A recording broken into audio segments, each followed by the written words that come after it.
Leo tua, ka whiona ke mau tamai whahewani, o mau toi hanga atu pia mo loto whawheta, ke mau whamalo ai a whetau lalo a whiona whua ki ho ala ko sisu kalaisi, ke hifo whelau la huhu, ke whamore more ai mau ngahi anga hala, pe ako ne kina ki mau tolu, ke mau ilo e ngahi mea, o ku whakarilo lilo i ho pure anga, o mau hanga atu koe uhi koe proklama ai network a i kare wakai universi ko hike ke i kaukawe koe pure anga tu i konistu tone whakakalaisi koe whaunga pure anga lelei tahaia mau whanua ko tonga te mau korea holau marie ke kau mo ki mau tolu o amana ke mau whakahoko hangahi lea mo hangahi pōpoaki te ke kau whataha poki pe moe tonga kotokotoa pe unau whanongo mai ni ngai whetu ke unau iai ke whakatou katea e mau lea pe moe mau whanongo ke mau whai ai ngahi talanoa pa ke mau wongo i ngahi pōpoaki o kutuha pe mo tau pe mo whinangalo tamai wani tāpue kina ai tonga kotokotoa pe ke mau ha polokalama lelei te whakatupulaki e mau ofa ki o awhio e mau hori ke mau tauhi ho whinangalo. A whio mai ki he kau tangata ku nau pore ke nau kawatu ki he whare a rea o ku warea i ai ai ngahi lao o ngahi mea ke whakatupulaki ai ho mau whanua ko tonga ki ke tāpue kina mai ma te talo ta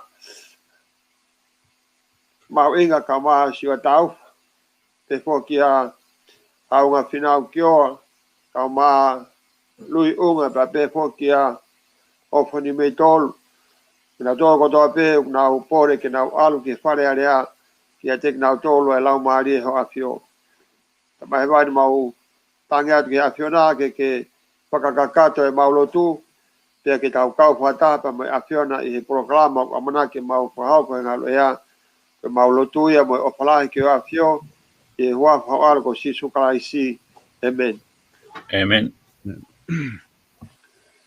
Kone ke u wakatulou te moe ao niu o universi ai tui o taimi pe moe tui o itaniti. Ai o tuana ne mai moa i ai universi ko ni te ne hanga o mai moa i ai ki taua ko e tangata ko e kalauni o ne mea whakatupu. Tapu pe moe hau o tonga tupo wono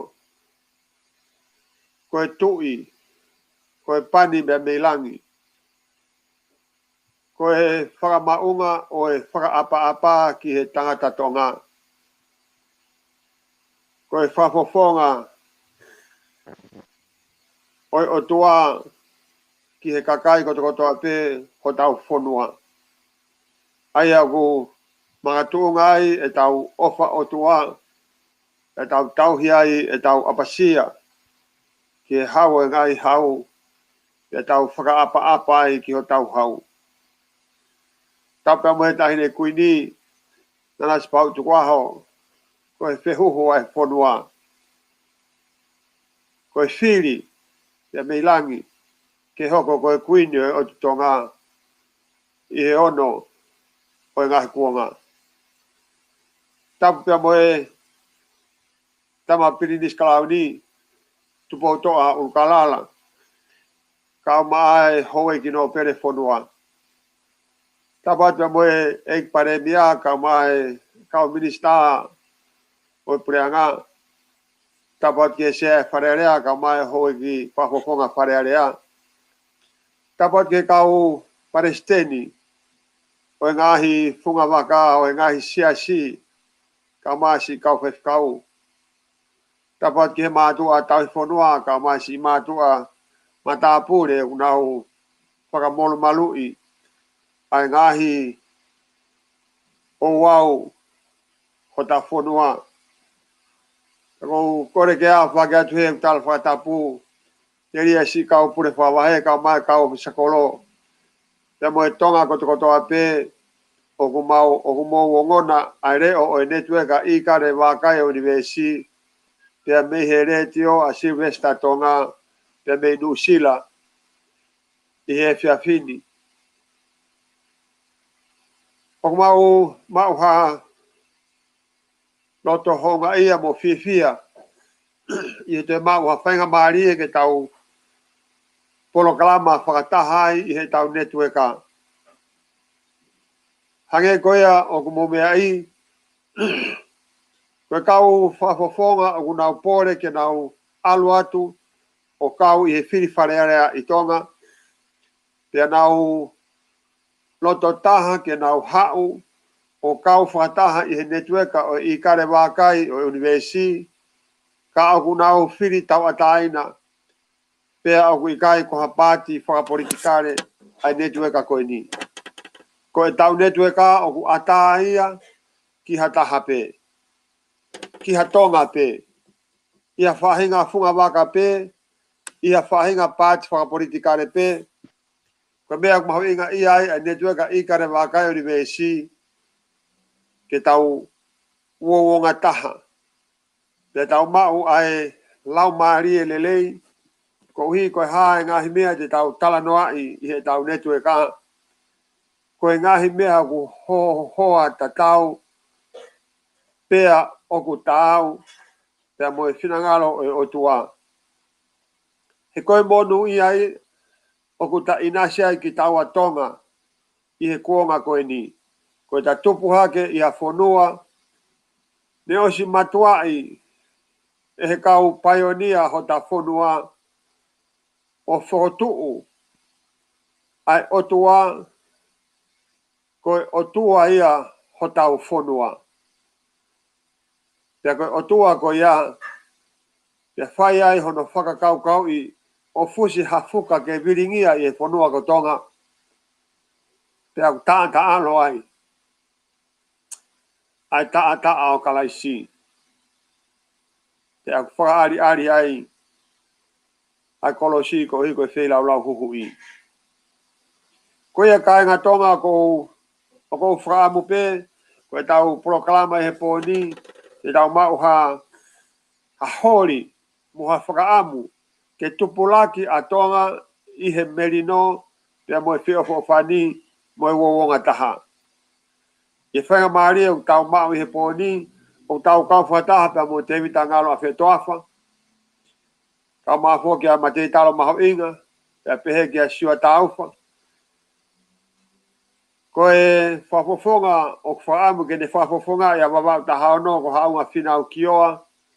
O ku lolotonga i he ea ai he taimini o wholau pea mei Alaska ki Portland. Koe ai o kou koreat ki ho tau kai ngā tonga i Portland. Koe tangata whafofonga ena ki he lolo a halai walu. o ewa ka te motolo pa ko amanaki vete mo taritari lelei ho tau foha mo tau tehina mo tau toko ua ko hi ko hae ngahi mea mo whaamu ke alu mo ia o whakahoko ho tau le o i tonga ke mo ame ki ai i he ne whorau atu. Ka o ku fia mau pe ai ne tueka i kare wākai universi ko hi ko te wita ngalo a whetoafa. O ku iroa pe ia i he ne tueka koe ni ko ia o ku ne hopoki ai ngahi proklama ko toa pe ai ne tueka i kare wākai universi. Pea koe e whenga maari koe ni ko kore ka te wita ke ne o mai mua ha popoaki ke tae ulua fi he tau proklama i he efi afini pe tau toki hoko at mei ai malo apito te vita.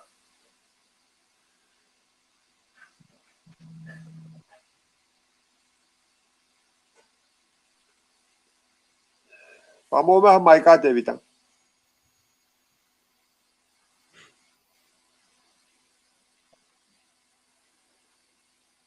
Ika ki ongo mai.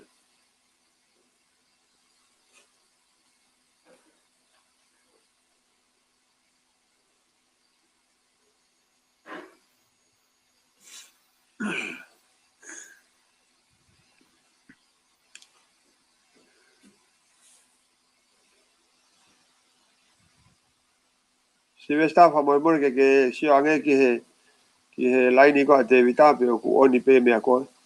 Ia, o ku lotonga o net pe me au koe mate mai pe me te whaka te vita.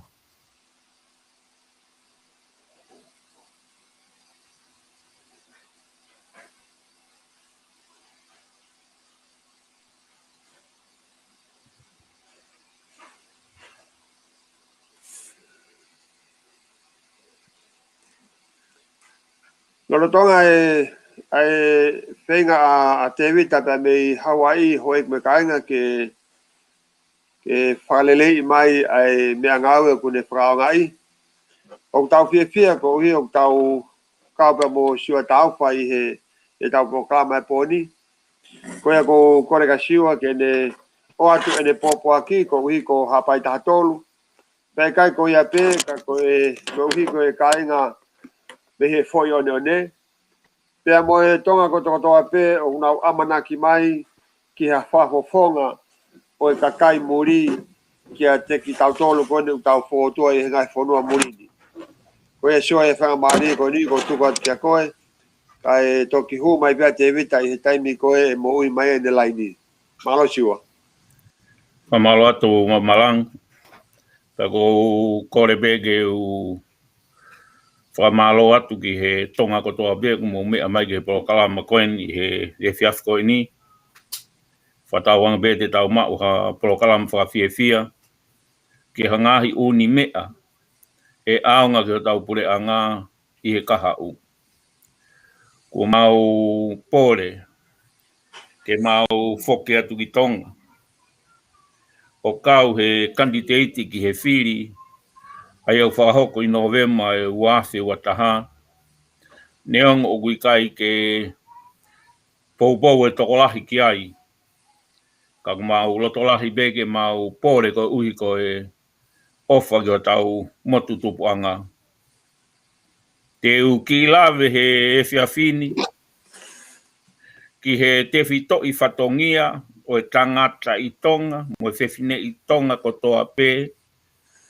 Iha wheitu upe i mamani o kuke ai.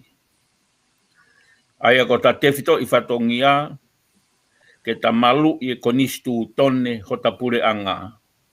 Ko e konistu tone whakatu. Pea tau tui katoa ki ai. Pea ko tui ko e tewhito i whatongia ia o pea moau ke ta hanga malu i. Pea o e whakawai wai i ai konistu tone ko e uhi hena e kaua langi. I hono whahoko ni. Te uki lawe no no atu peke fo i riu ne whahoko i he wafe hongo fulu. Ko ha langi mamao ai wha i kuonga. Ke whau e langkawariku. Ha pese tolngi au tupu. Pena ni finangalo ke kaulahi mai e kakai. Ki hono whakalere ho tau pure anga. Pea kou tui o ku lahi e whitai mahino aki ai. Te whenga pe ure reita. Ke lawe lawi atu ke hanga hi mea kou tui pe te tau mau beha mama. Koe hae pure anga tonga. Koe pure anga whakatui, whakonistu tone. Ko tupo wha ai tui o e taimi ko ia. Pea nāne finangalo. Koe pure anga whakatui o tau whaahau tupo wha. Ke kau mai e kakai, kaulahi mai e kakai, ki hono whakalere ho ta pure anga. Aia nai hoko ai fo i mea koe ni. Te uki ila vea te kia mea nai whakahoko i hāpai e he uraki kuonga. Tamasi i ko tupo uruaki.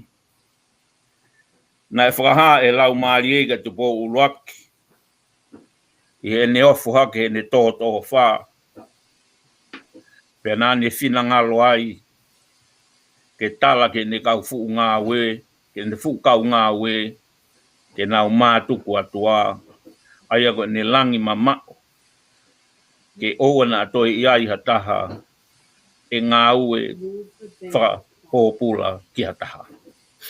Pea o koutui ne toki whakahoko i powono. Ai tuku whanua. Kana e whai e langi mamao. I pangai hāpai. He uraki whaa.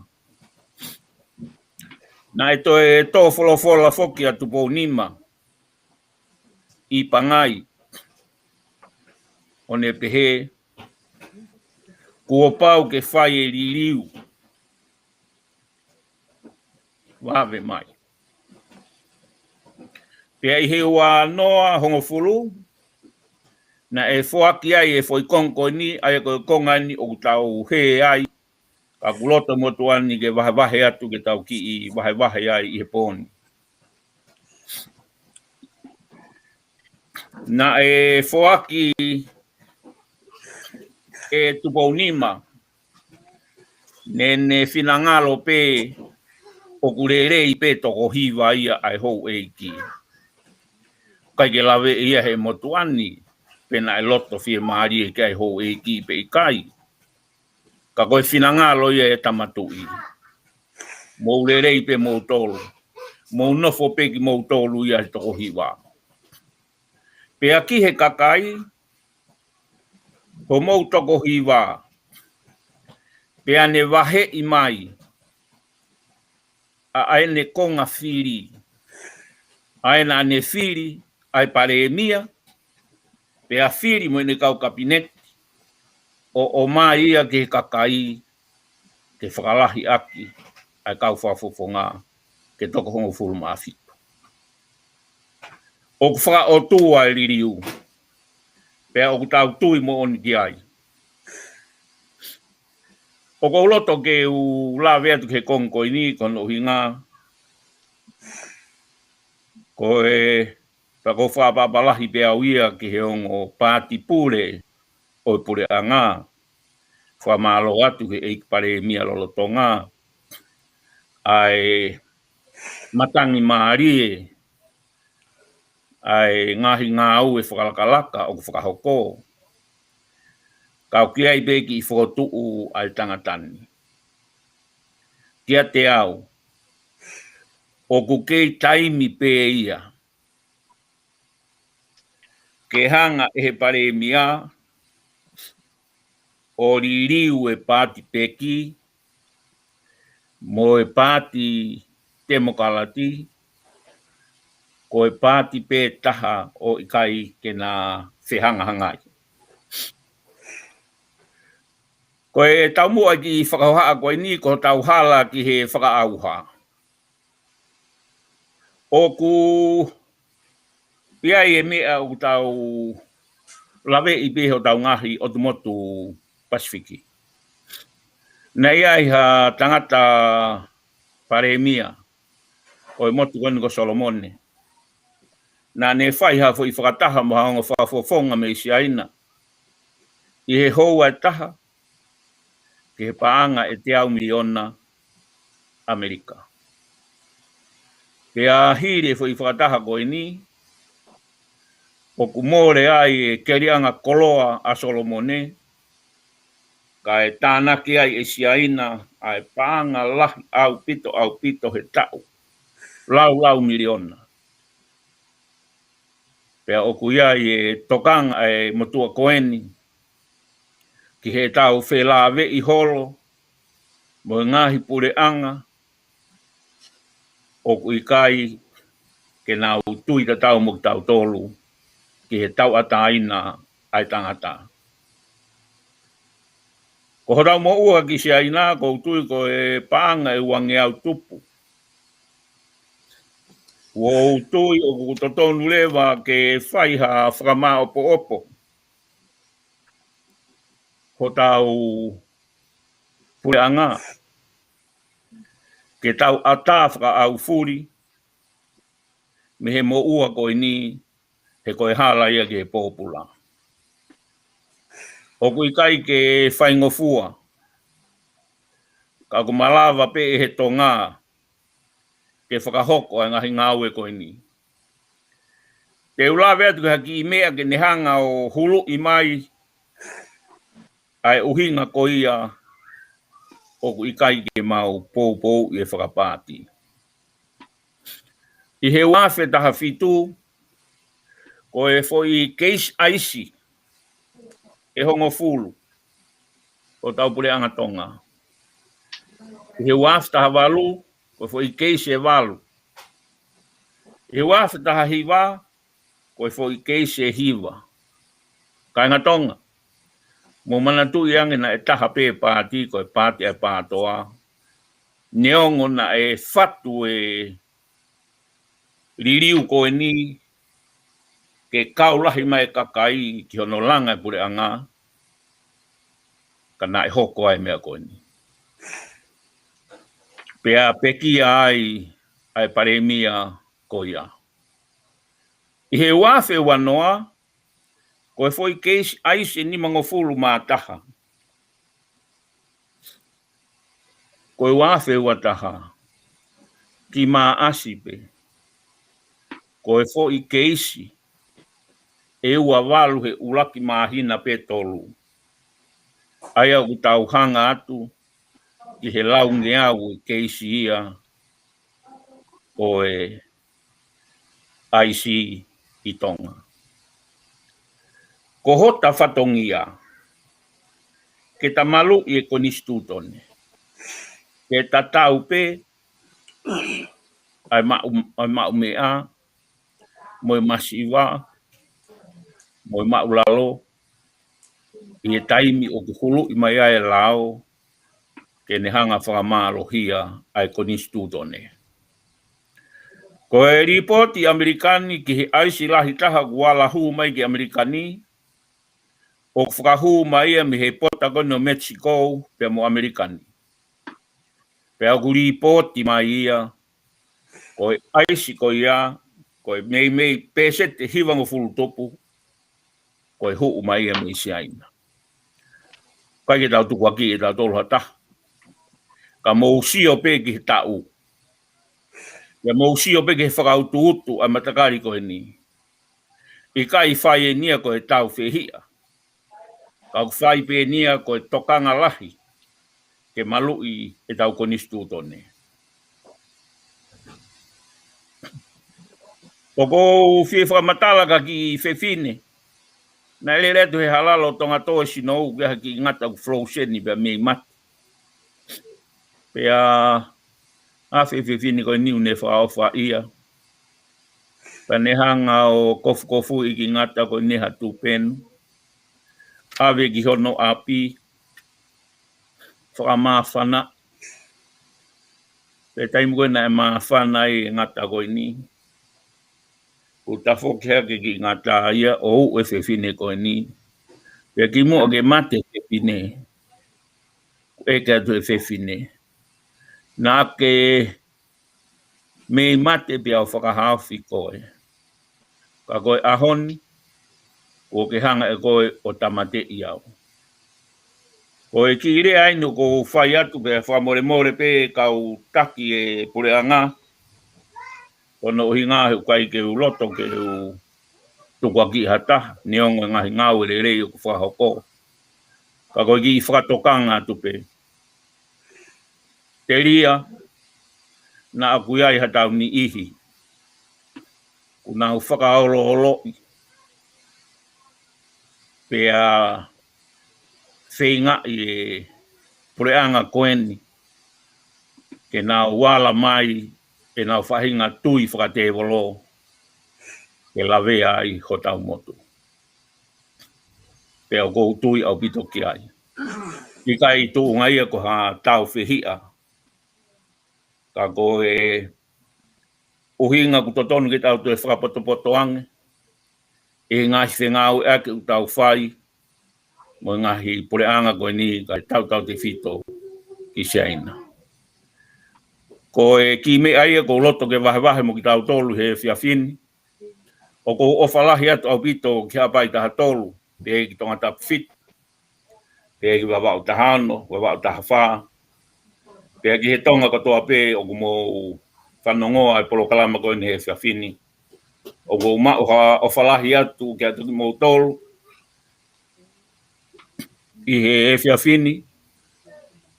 Pehe beki I pakatala noa ma ki mo tolu. I he ofalahi atu. Malo au pito. Pamalo ta bito sua taufa. Hoe ki pa moe ka inga tonga.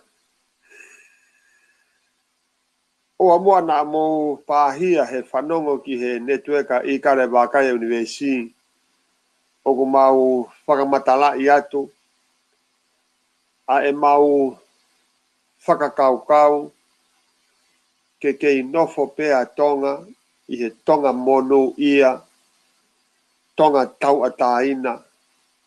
Tonga pure anga tu I konistu tone whakakala isi. Pea koe hange koe mea koe mo whanongo kia he whakamatala koe a siwa. O kui kai ke maulawa. O manonga. E mau whakoutua I Amerikani. I he mau wakai atu ki o tau ki whonua. Ai fu mafio si aina. E nau hanga o laku e paanga he whonua. E hanga ai ki taua tonga. Ke alu e langa whakalaka. Ka I he taim ta tau pe. O ku toe lo vai pe mo whainga ta a. Hange koe o whamatala ka siua. Whela ave pa mo ngahi keisi koe. O e IC. Ene lahi whau a hota whonua. Koe tau whanau. Koe kahau I hota whonua. Kono malu I ki nau tolu. Mono whakahauwhi ki nau tolu. Koe whatongi aia o ki taua. Tamai pa mo whae. Pea kui kai ke tau tuku hifo hataha. Kau tau whaamu ke tau mao e ongo ko ia pa tau whetaki ni mai. Hono malu e konistu tone. Ke tauhi a kakai e whonua ke nau hao pe me whainga taa. Pea koe ulaki mea pe ke whai. Ko hono whakatotolo I pe koe whe. Ai whe tuu o ku tafe me iai. Ai whahinga kona koe ni. Pea whainga ke whakangata. Ke oa e toe tafe mai ke whonua. O mua te tau sio. Ke langa wha ekonomika. Ka tau toe sio ki heongo tafa aki. Ke tau ilo. Ai kona koe koe. O ku kona hia e whonua he ahoni. O kuia e rea. Pea ku ilo ia e māman katoa. O ku saiange. E te nofo masiva pe. Ka te tau ataina. a te whenga ke te tūmarie ka te pōpulai. O tau lolo tonga pōpula i ho tau mo ua ko e uang iau tupu miliona. O amua e toi whenga i ke whakalahi ai pōpula mo e mawhasia ko ia ki whonua ka tau whenga ke taofi. Tau whenga ke totonge mo ua. Ua te tau whenga ke whakamore more i mai e tau no. He kono hinga e iai e mea e kore e siaina maatonga pe hei kai ke tau lava o ikai ki ai he na tau mo ua wangi au miliona. O ko o whalahi atu, whamore more. Koe talanoa atu pe i he whakatalanoa whae siwa tau whae pōni he koe mo onia. Koe whainga ta au tuu nuku mai ki tonga. A tonga koe otua, koe talanoa pe ki tonga, koe ulua ki rea pe ia otua. Pea toki tonga, koho ta whonua ia. Koe ta koloa ia, koe ta mo ui ia, koe ta kakato ia. Wha maula pita siwa. E whainga maari e koe nio kou whaamu pe o ku sai e mea ngāwe a te vita toa whaa ke tau whanongo ki ai te vita. E whainga maari e koe nio tuku ati a koe, malo a pito.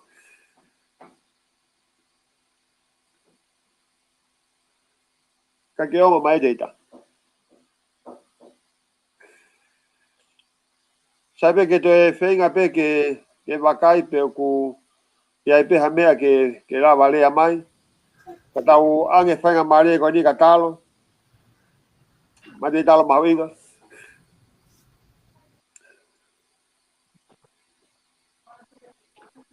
Ko e vege ku whanga doi be i he whakatapu.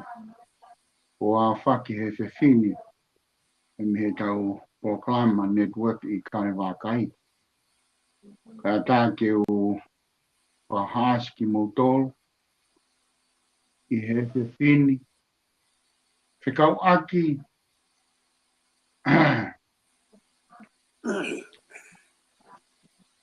e moi ki whai ka veinga aia o kupehe i he rea whakapapalangi koe wanna be. Be koe want to be. I he tau whakatonga o tau hanga o ui ia koe tangi ke tatau.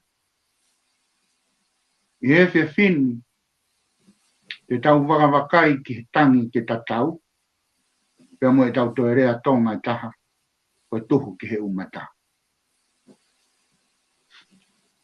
Koe tangi ke tatau o kou whi omi ai toka ngaho eiki mo kāinga i he whiwhini. O kou makatu unga ia pia mo hano la pas. Makatu unga ai lapa ko ini mehe mehe. Ange ko ini nai hoko ko ini. Nai hanga e siapani o la pasia Amerikani.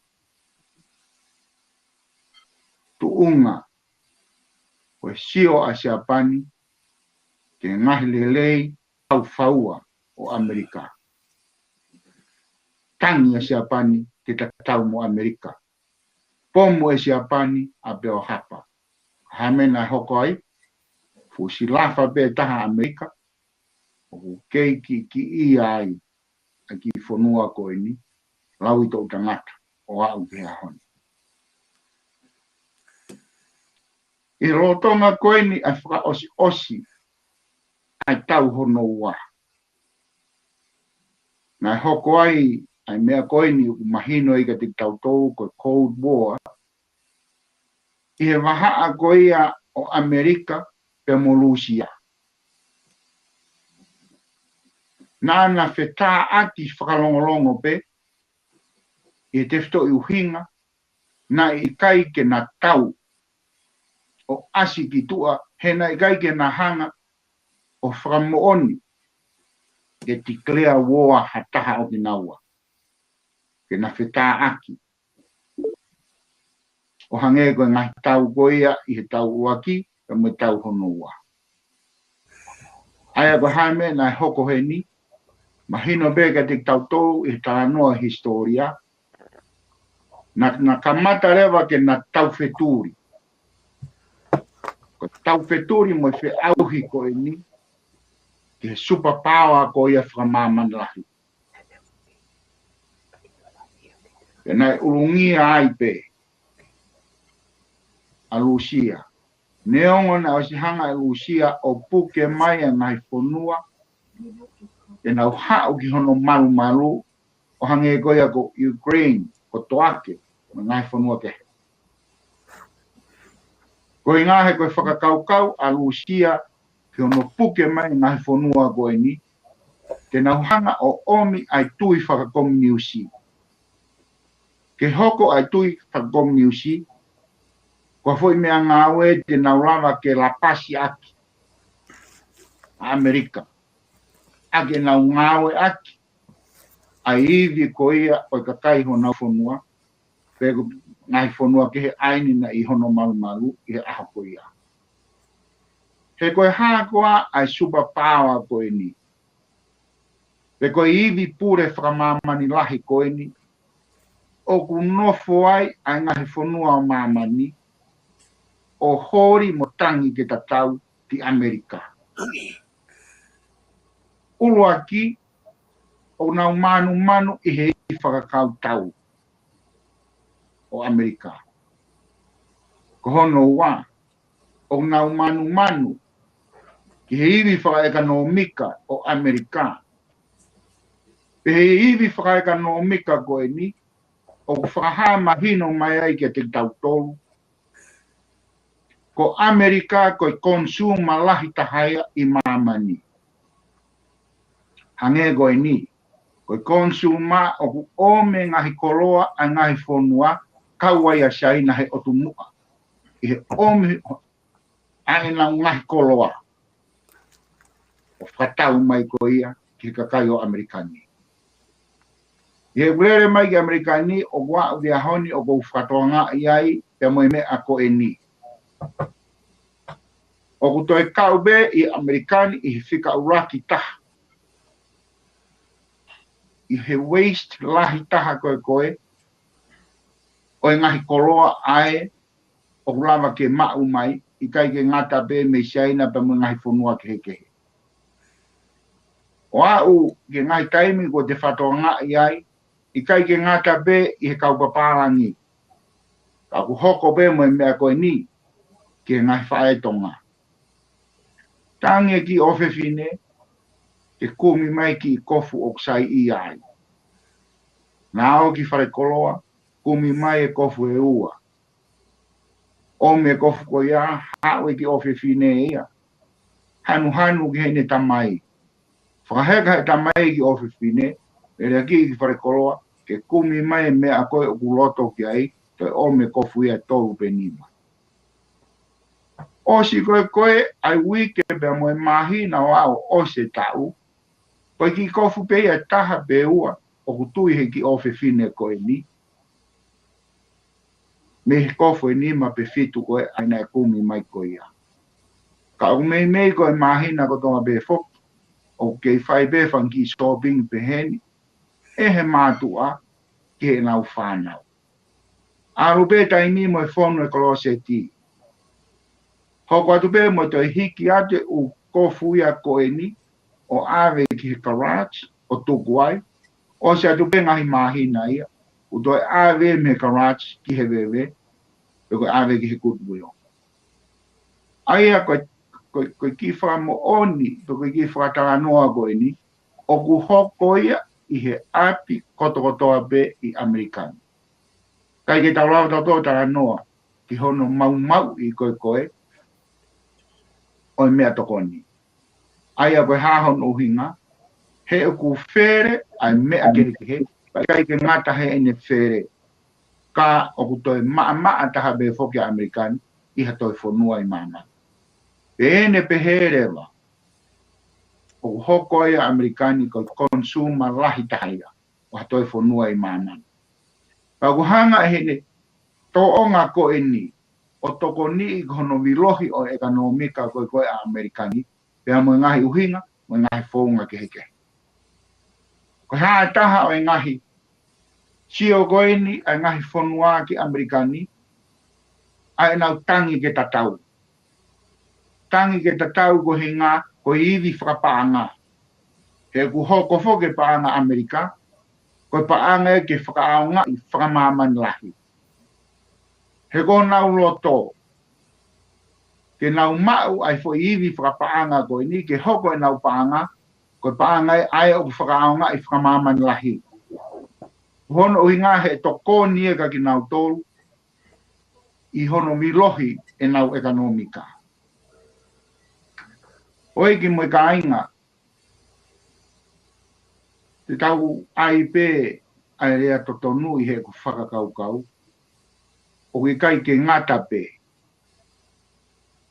I kai ke ngata pē i ngahi whanua ko eni. O ku nau tangi ke tatau pe mo Amerika. Ka i he taimi tatau. O ku nau toi tuhu ki he umata. Ko haa uhinga o kou pehea e ku nau toi tuhu ki he umata. Pa te to o mai o ngo whanua la lahi ko eni. Aia ko Lucia. Pea mo si aina. Ko e ngai whanua eni i mamani. O kuna taki ko ia i he komuniusi. Ko e ongo whanua eni i mamani. O mahino au bito. Ai mea ko totoa o kuna whakahoko.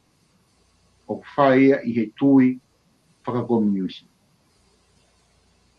Aia o mahino ka te tautolo i he taranoa ko eni. Ko e komuniusi. Ko me aia ai te voro. O ko tuhu ai te voro o tangi ke tatau te mo Amerika e koe whanua ia ta ofa. Ko ta ofa ai o tuaki Amerika. O ia ko toa be e hau ki Amerika. Ko ia ko toa be e iai e ne whekau aki te mo Amerika. O ku iai ngahi monu ma ngahi rerei ko whanua ko ia ta ofa. O whaamu be ke tauhanga whakatohanga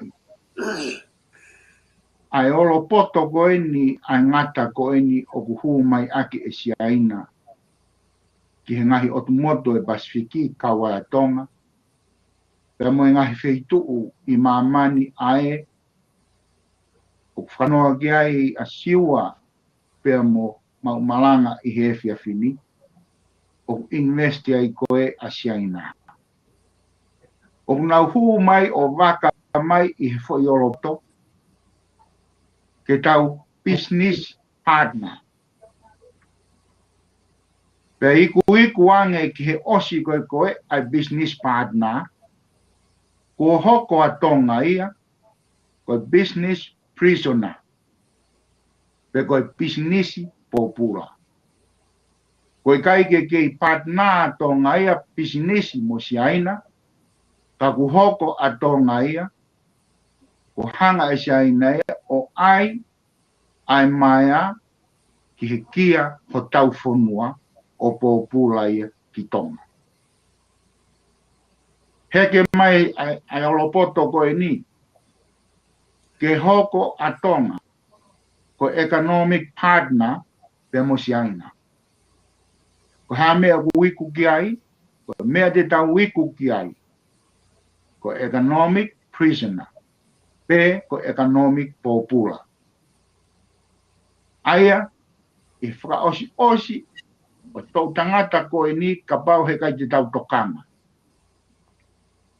E hoko a tonga, mo ngai o tu moto e Pasifiki, mo ngai feitu aia u investia si aina, aia ku os kamata fo.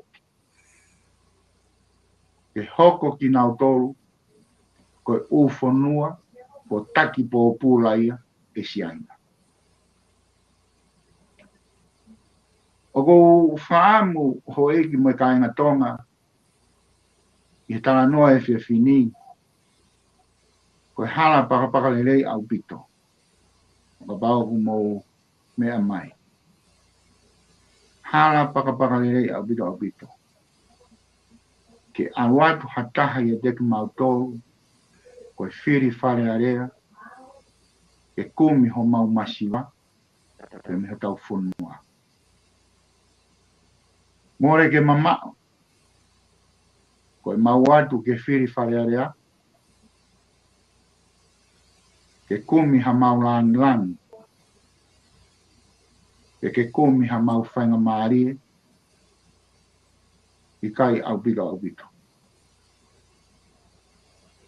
Ka aku kau e ngahi mea koe ni, i ngahi uhinga mālohi au bito, o uhinga ai e mau whaanu, ke mau atu ki tonga. O kau i whiri wharearea. Ke tokoni, ki hono whakawawe, ke mohono whakawhaingo fuai, ke lawa ke whakatafoki a tonga me siaina ki Amerika. Ko he ngā ke inasi a tonga, i he ngahi lelei koe o Amerika, pehe ke hanga e Amerika ia, o ai e maia ke kia ho tau whunua. Ke iku ange, ku whanga he whakatatu. Ko hange koe ki rea o whapehe i he kananga, ko hengi rou ki tauto. Ko tau maulalo ki tauto. Hei kai lama ki hoko ia, e me Amerika. Ka os whai e siaina mea ko ia, ki ngai whonua ai, o nau olopoto, o nau fou mai ki siaina.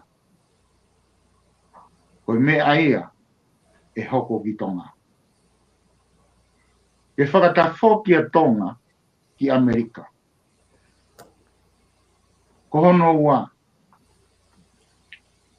ke whakatuu a konsela Amerika i tonga.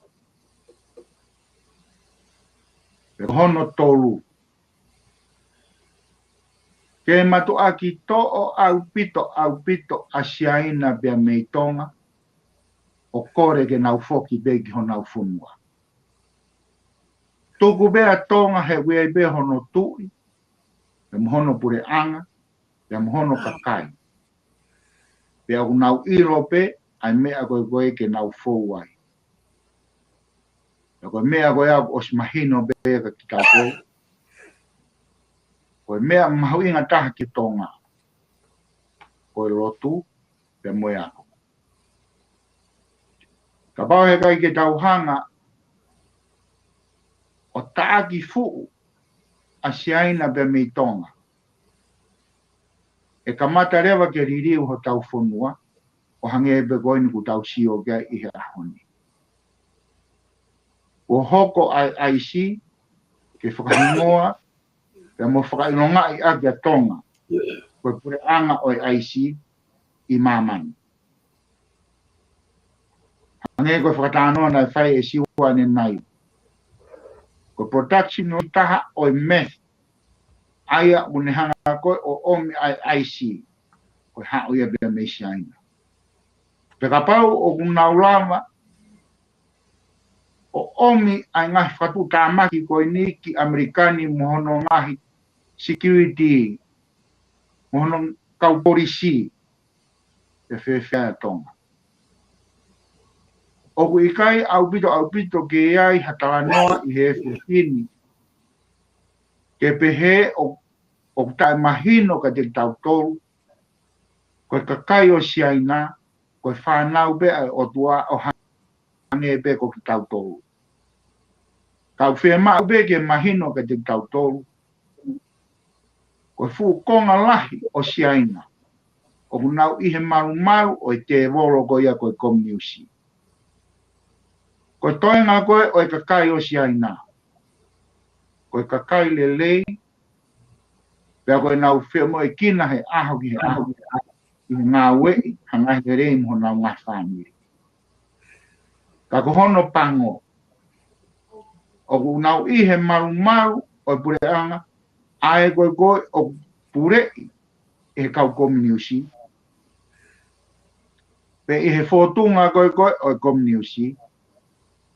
Ka pau beo ki kai te loto, pe whakahoko e mea koe ae o nau talamai, o mo osi ilo behono nunua. ko e ofi mai a tau te amate ki a kita pe mo whami. O ia ai ai whakaamu. E tō koia ai network i kare wakai. I he tau unu atu koe ni, ke tau hanga o hake ai fo i movement. Ko enemy war movement. He egu whakatoa ngai e Amerikani, pe whakatoa ngai i mamani kotoa. Ko e foi tā koeni a siaina aki ai meheka, kunau hangai o tuku mai ai COVID tahahiwa. Foi uhina, more, au pito, ko e meheka, ko e whingai, e whakatu uru i a Amerikani. Hai gai ki langa i ki hoko. Aia, uhina e whakatanoa ko e ni, ke kamatai a enemy war movement ko e ni. E tau sio me ai. Nono totongi ho tau moua ki si ai nā. Ka ko pau ke mo wala mai ho eik mai kāinga tonga. A tau tolu ai o kunofo i muri. Pe he fo ke te ngau tolu ai o kunofo i tonga. E te tauhanga whakawhi. Pe mo kau muri ai te nau pou mai. Ki tauhanga o whakalere a ngahi petition. Pe koe ngahi petition ko ia. Ki tauhanga o to'o a siaina bea mei tonga. Tau te fito whikauraki ke nau embassy koe o kui tonga. Mana tui, nai uraki i tonga a Taiwan ni. Ka i taimi pe koe nai Hawaii a siaina ki tonga o hange pe koe ngahi moto e mihi e Pasifiki. Na nauhanga oha te kei a Taiwan pea mei tonga mo ngahi otu moto e mihi e Pasifiki. Koe ai ki whakatara noa o kou whakaamu ke omi ke tautokanga i he whiwhini. Koe ngahi me heka koe ni. Ko hono uhinga koe nau sio ke ngahi lelei o me super power ko ia o Amerika. Koe mai kau me kainga o tawangi ko ki whakatara noa he whiwhini.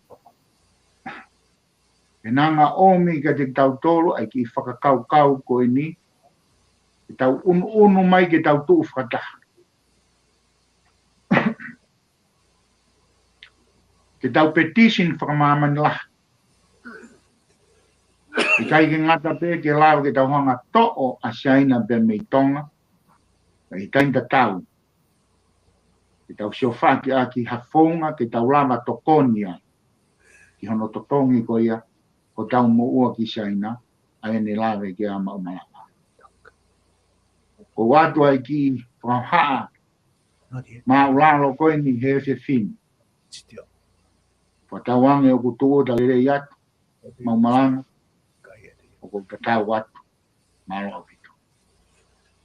Pamalo ta pito, ma te talo mau inga. Koe moe kai ngā tonga, ko a manaki pe o ku wongo lele iatu ki ho tau kāenga unau nofo i tonga. A ki mou tolu koe o ku mou mao e whainga maarie ke mou whiri pe ko hai e alu o whafofonga i koe pe a moho wāhenga. Hange pe koe lea ko whai e siua pe a motalo i he pōni. O kai ke te ha uhinga ia o e o atu ke o atu o piri wharearea. Ko e o atu pe ia ke whakatafe atu ai monu mei he ngahi whonu a muri a egu mau whukoutua ai. Ke whakawhonu aki a ho tau ngahi loto whare i tonga. Pea o atu mo e ngahi whakakaukau ke tokoni i aki hono whengai ke tekei ai whaingata a mei tonga. Ke tau malu i e tau koristu tone. Pe kai ko ia pe Pe tau tokoni I ho tau tui. Ke kei pure anga tui ko nistu tone. Ke ha atonga, io, ke tau tangi, ke ta tau mokalaisi. He tau whenga ko ia, e kei tūlo ai pe ai moto o ta whonua, koe otua motonga, o ta tofia. E whenga maare koe ni o ko manaki pe o kulava te vita o ongo mai hono leo, ko i ana ua e tonga kotoa pe ke whanonga te vita malo apito. Mo whanau mai be? Io te vita malo. Malo. O ko honga I e whainga maare ko mao he whiawhini. Pea ko kore ke hu whanga tumua he ngahi tala whakatapu. O ke whiunga pea mo e whiohi anga utau whai he whiawhini. Ka e whakahoko atu e whatongi a koeni. Pea ko kore whakamore ki e hou eiki ka mai ka kai whanua. Ko hia ko whakahoha te uwhai. O whanga peke ua na iai ha loto e lewei. Kai tuku peke utau ataina I hono whakahatu wa anga e whakakaukau. Ko hea ko e kumahu inga ia I tau ki whanua ka tonga. I whakahoha e whiawhini te u whakamamafa pe au I tonga. Pea neonga ukai ke uwhiri whare area ka koe whakakaukau o ku ihe kau whakawhawhonga hono katoa pe ia.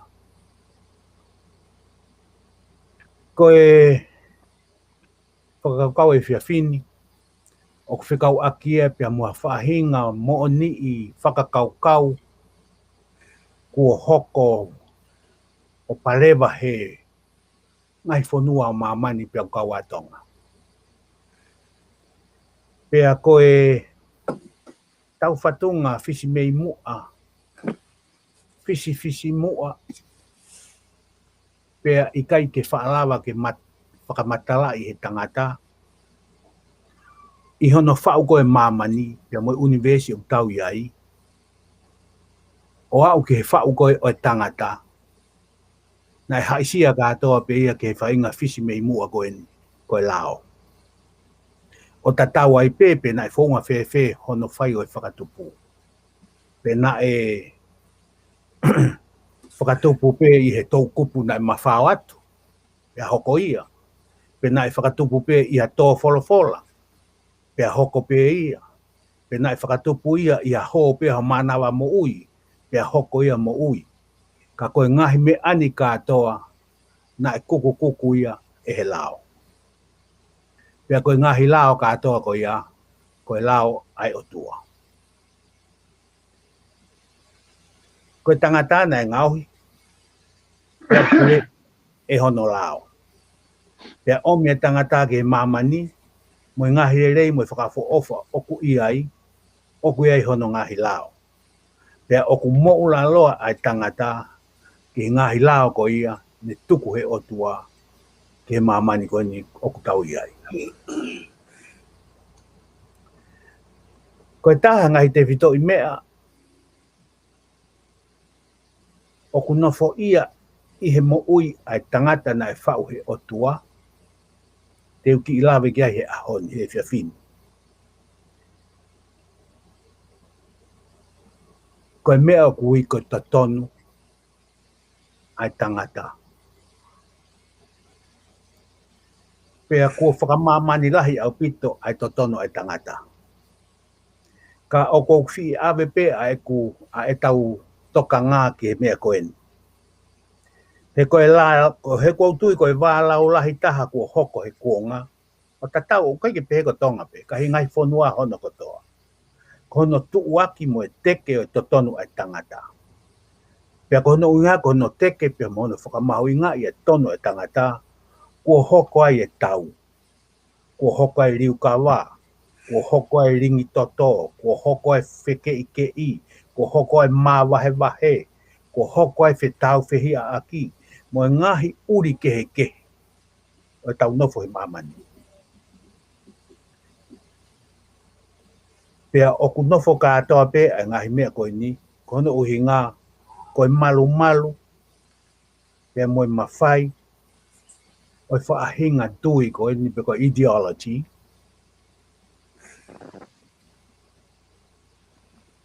O to tono ke ai tangata. Ko tau e nia i he foi tau mua i he mo ui o kurahi a pito ai kai ke mahino ia ke tōlahi. Pea oku hoko ai te tae se mahino aki. Pea oku tui au ia oku hoko ai mea kui ko te tonu ai tangata. Kono uhi ngahe koe ke loko mahino ia ke toko lahi. Ko lahi ai he ai kakai toko lahi. Moi whanua toko lahi. Moi ngai whanua la lahi toko lahi. Ngai whanua tu umari e lahi. Kono uhi ngape. Koe mea koe ni ko te tonu ai tangata. Ka koe hakoa ai te tonu ai tangata. O koe ngai tāre ni o ke hene tāre. Ko te tonu ai tangata, ko mea pe o te tonu ke umao. Pe fuaki mai maako. Ko things that which you are entitled. Pe allow te ke mao. Ko e pe koha tau ataina ko whakapapau i te atu maau. A freedom that is guaranteed. Pe koha mea pe o te tonu ke mao, he koe tangata koe. The things that you have simply because you are a human being. Koe angai ngai whakatonu rea i he kuhanga tātānaki e ngai whihui kua whai ki a kakaito rahi. O whekau aki mo e nau mahino ki he mea gui ko te tonu ai tangata. Koe whihui rewa ko ango ka i nau tolu. Ka ko ho mo mau ai te tonu ai tangata ko ia mea hai. From whom? O ku hau mea ai to tonu ai tangata. Sai, koe mea rewa e hoko, koe whakakaukau e nia ku mau, i he hono tānaki, whakamamani la hi, o e fui whakakaukau ko ia. Ko tokunga ko to tonu ai tangata, ko whainga ue i whakai loto, o whekau aki mo e te amanaki ki he whaunga, pe whainga whakawhea ngai o ku te ongo e o ku tāu mo kita. It is how you instinctively expect and deserve to be treated. I he tū koe mamani, whakaluku fua, pia mo i ripoti koe me United Nations, pule ang whakatahataha, o ku whiunga pia mo i fo i totonu ai tangata e tolu ngofu, e tolu noa.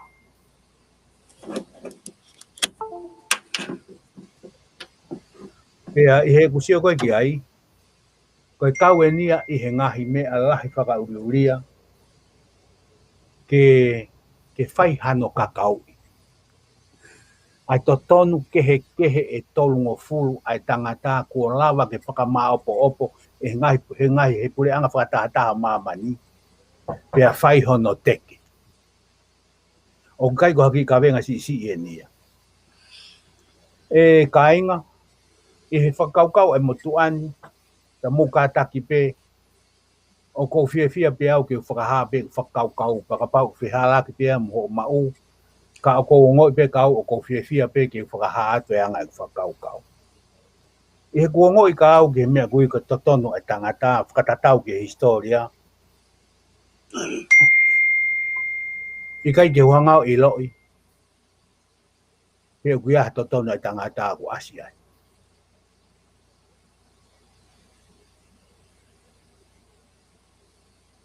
Koe mea koku mahino meau, ka pauna ke i he wheitu totonu, he taim totonu, ko ke hao. Te ka pauna ke i he wheitu hala, mo taimi hala, ko ke e whihia koe, ne ke kia hao totonu au ia. I he tausio ke historia, i he tolu awhe, PC, ki mua ia kalaisi, na i pure whakaawawa a isipite ia. Pea mo iro pe mo tolo ko ngai tala noa pea mehe to tapu o taulawa ke ilo iai ai whakaawao ai malohi o ispite pea na ikai ke ilonga hato tonu ia Ko kau malo hinga peo ispite na nau mau ko hanau totonu. Ko hono toe mamani mo haifua na e mo ua ki ispite, mo popula ki ispite, na kai ke nau mau hanau totonu. Ni matolu hiwa PC huma sailosi o ne hanga hamu a Papilon. Ko lua ki taimia ne asia fotunga mea ko ko tau ataina. Hena e hanga e sailosi o whakatau ataina ai kau popula Papilone ke na wo o lotu ke ngahi o tua pe mo ngahi lotu nau kau ko ki ai. Pea kamata rewa ke kamata ke totolo ai kalofiama ko e o totonu ko e tangata. Pea alu me ai ki karisi. Tana ilo bita sailosi he na iai whaahinga toki me nia na e whai na ui pe koe fo italamu ko a sailosi na e whai ai ono hiki tongi ai ngahi tuunga rea mo ngahi tuunga lao whikau aki pia moe tau ataina koe na nihanga o ange i totono e kakai koe ni na i Papilone pia na i kau ai kau Isileri na ulawa toi foki ke whai hono langa haki o Jerusalema. Totolo mea e kalofiama koe aki karisi, mea ki initia, mea ki loma. Pea nea koe ki loma ko hoko rewa e mea koe ko totono e tangata o ui koe lao whakanatula. Natural law. Alu ki Britania, halu ki Falanse, pea ui rewa e Falanse koe natural right. Pea toki hau rewa ki Amerika, pea hoko ai pe hono tiklea, whakamamani lahi o totono e tangata, pia toki ui rewa e mea gui koe koe totono e tangata, pia koe human rights. Ko ene toki asia a human rights. Ka koe whehui ko ki o atu pe koe e te vita toafa e fia fini. Na e mau mei whe a ho mo human rights. Na e mau mei whe a ho mo human rights. Ko ne tu ko he taimini o ku hange ko tau mo ui loto he bani hono whakamamafa i whakamahu ingai whakalao i whakapolitikare mo hono whakahikiki o i totonu ai tangata. Ko toi whehui ko whehui atu he whiawheni o pehe. Ka pau o ku pehe ni whau ai whanā fotu ai totonu ai tangata mo no mahu inga. Ko e wherewa ai totonu ai tangata, ki he mea kai mo nofoanga, kai hiria o ku mate whie kaia ai toko he tahawhi o no nge au he aho. I mamani katoa, aia o kue toko taha e mate, i he whie kaia mo ta iaha nofoanga, i he seikoni ko tope. Ka pau o kuiai ha totonu ai tangata ke rea aki a ene whakakau. Ko hea mea gulau iawhea i e kakai o whakahupo o pura ko ia, ko e nau lava, ko e nau lot, ko e nau whierea aki ai ngahi mea ko nau whierea aki. Ka pau rewa kia totonu ai tangata ki he ako. Ko hea mea gulau piriona i kakai lahi, o kai ki nau lava i mamani, o kai ki nau lava nau tolo lau tohi mo i kai lava tohi o nau hingoa. Ka paurewa ko ta ofi pia whakaauha pia tangata i ai mea kui koe whakapopula ai slavery i he mamani. Ko hea mea u ke iai e toko ua 5 miliona he ahonu o nau kei mo ua begi na tolu i he whahinga to onga mo uiko ni. Aia o ku liunga ua ia o lahi ange ia i he ngahi tau koe e tahavalu noa. O e tahavalu. O kui wherewa ai totonu ko e ni. Pea mō kātaki pē ka inga. O ko whio atu pē whakaukau ko e ni, ko inga ke tau whakakaukau ki ai. Me ani o ku mo oni ai poi whakakaukau ko e ni. Is this ideology a reality? That there is something called human rights? He kapau o koutui, kapau ke ea whahinga mea ko whaki mai he otua ki tangata ke ne mau. Koe kai ngai mea ko ia o ku makatuunga ia i he lao tai ririu. Pia mo ngai te fito I mo oni ta iri riu. Unchanged principles. Pia ko ngai ta iri riu ko ia, he ikai ki ai ha mawhai ha tangata ia, ke ne lawa o toi whakaikai I pe whakawhepaki ai mea ko ia. Ko ha mea ku uru a kau ai ai totonu ai tangata ka pau ko ha mea ko ia na I he whaunga o e lao pe mo ngai te fito I mo oni ta riu ai otua. Ka ku hange ko e ha whangaki a kau iha matatahi. O kui kai ke ia ea moko moko. Pupupuiwa pe totonu ai tangata. Pupupuiwa pe ai tokonu ai tangata. Kai ke? Ko os pehepe mamania. Ko os whaka ofa pe mamania. Kono uhinga ko totonu ko ai tangata. Katau whakakau ange ke mea ko ini. Ko taim ko nei hako mahi ti la. Ko taim ko nei humasi apani ke Pasifiki. Mo mamani. Ko tau ko e ongo Korea. Ko tau ko e Vietnam. Ko tau ko e Iraq.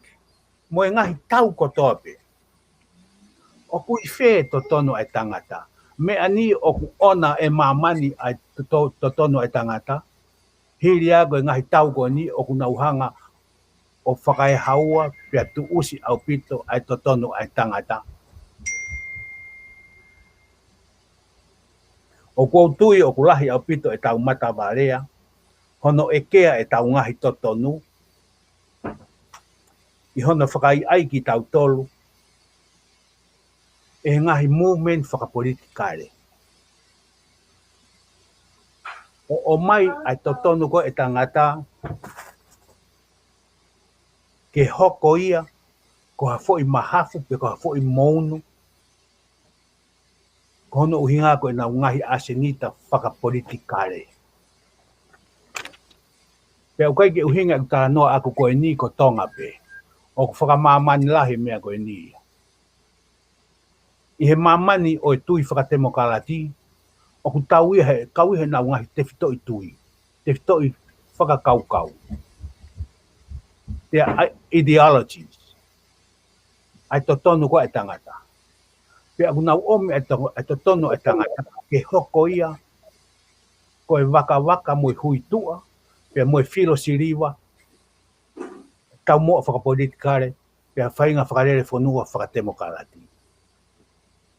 E kai ngā tonga, kuhinga pe e ku whakotu whakatara no atu ka teki mautolu I he meani.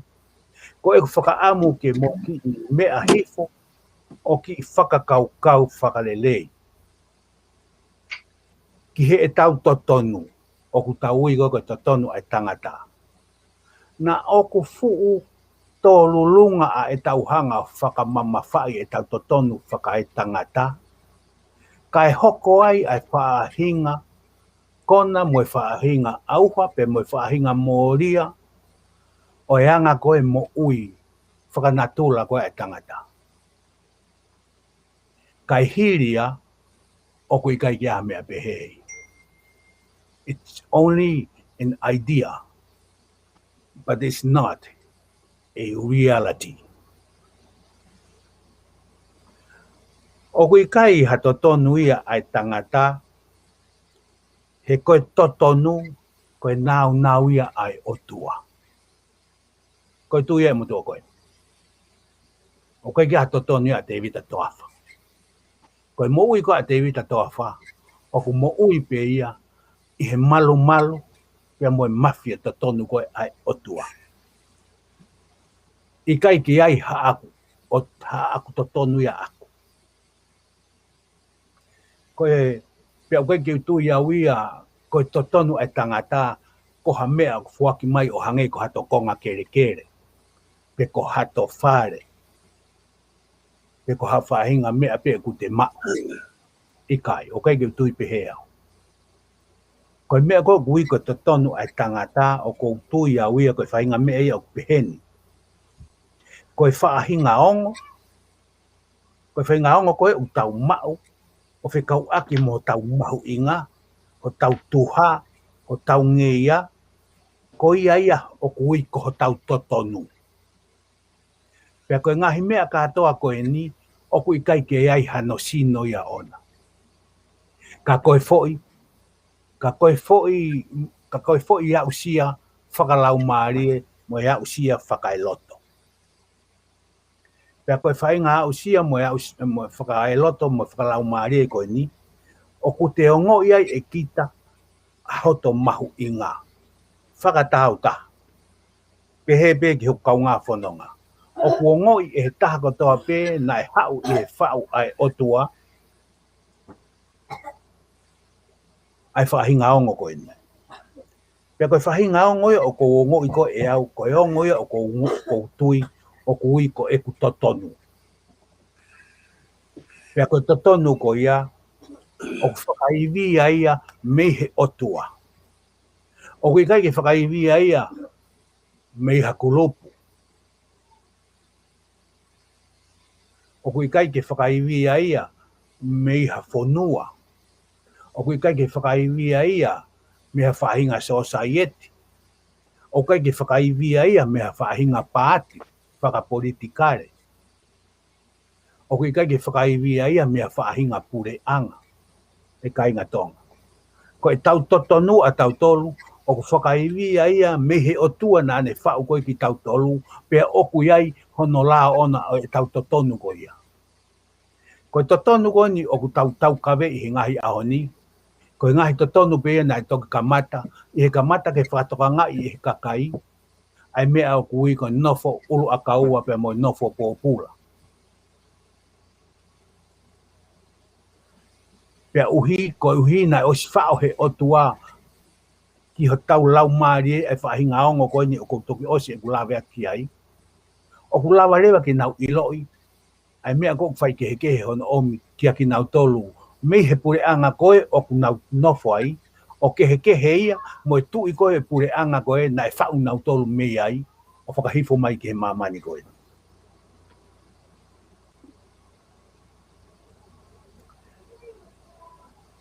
Ko e tau totonu koe, pe ko e tau tonu koe mehe o tua. Ko e mea ia ko mahu inga. Pea ko whakaamange kai ngā tonga, e tau ki nofo hifo mua o whakakaukau ia. O kui kai ko mahu inga o eni. O kui kai ko totonu a eni. Aeni o tuuaki koe e ngahi pure anga, pea mo e ngahi ngaue, pea mo ngahi ngā ehu whakapolitikare. Hange koe nai kamata mei karisi.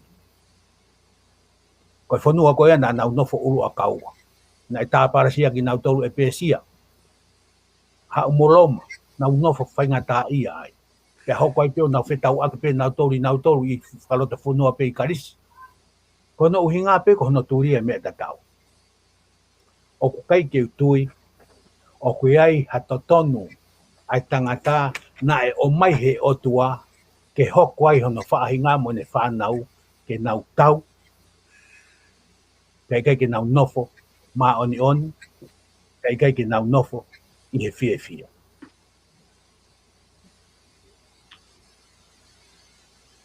Koe whakakaukau koe ko ate he tua pini kai ngā tonga. Ke tauhanga mua whakatoka ngā iange. Aho tau mahu inga. I he fofonga mai koe ai otua. O mua na tau hanga whakakaukau i pe te tau hanga whakaata ho tau mahu inga pe koe tau totonu. I he whotunga koe o tau pure anga. Pe i he whotunga koe ai ngahi pāti whakapolitikare koe o tau whanua e tonga. Koe mea koe niu hoko whakamamani lahi ia. Pea koutui peau hei kai ke moutui mai moto ke motuani koe haha ki au ki mamani. Ka koe ni te ureat ka te ki moutolu. I he loto maa pea moe loto tau ataina. O kou nofo ni Amerikani lau tau. Pea pehe koe whanua demokalatien. Tu uake to tonu ai tangata. Ko te aipe ke te hopa atu ki pureanga, ki hala pureanga, ko te sio he tā koto koe, ai tā koto koe, ai to tonu koe tangata, i he wheitu u koe ke uamanaki ki ai. Oku I kai ke whakawhotunga e tau totonu ka ingatonga. I ngai whakawhaafaahi o hoko I o tau whanua. Ko tau totonu a tau tolu ki hano lao. Ko lao koe totonu e tangata I he sio ai mamani. O hange koe kulawe koe kia nenai. Tau te fito, I ngahi whanua, o nau ngawe aki ai whaahinga pure anga, whakate mokalati. Pea o kuo ngoi au ai manawa si I lahi moe tete. O whakatatau ke he ki ilo maulala o kou mau whikau aki pea moe pure whakate mokalati. He koe tahain o nau ngahi te fitoi mahafu. Ai te tono ai tangata. E ia e aho. Ko te tonu koe e tangata, ko ha mea ngā ue pe ia, ke tuuai o nau ngahi heka anga, ko hono uhi ngā koe ngahi mea ko nau whakakau I.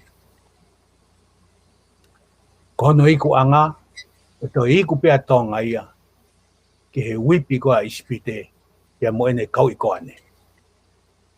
Pea o kou tui au pito au ki ai. Ka pau nesai ai te mokalati.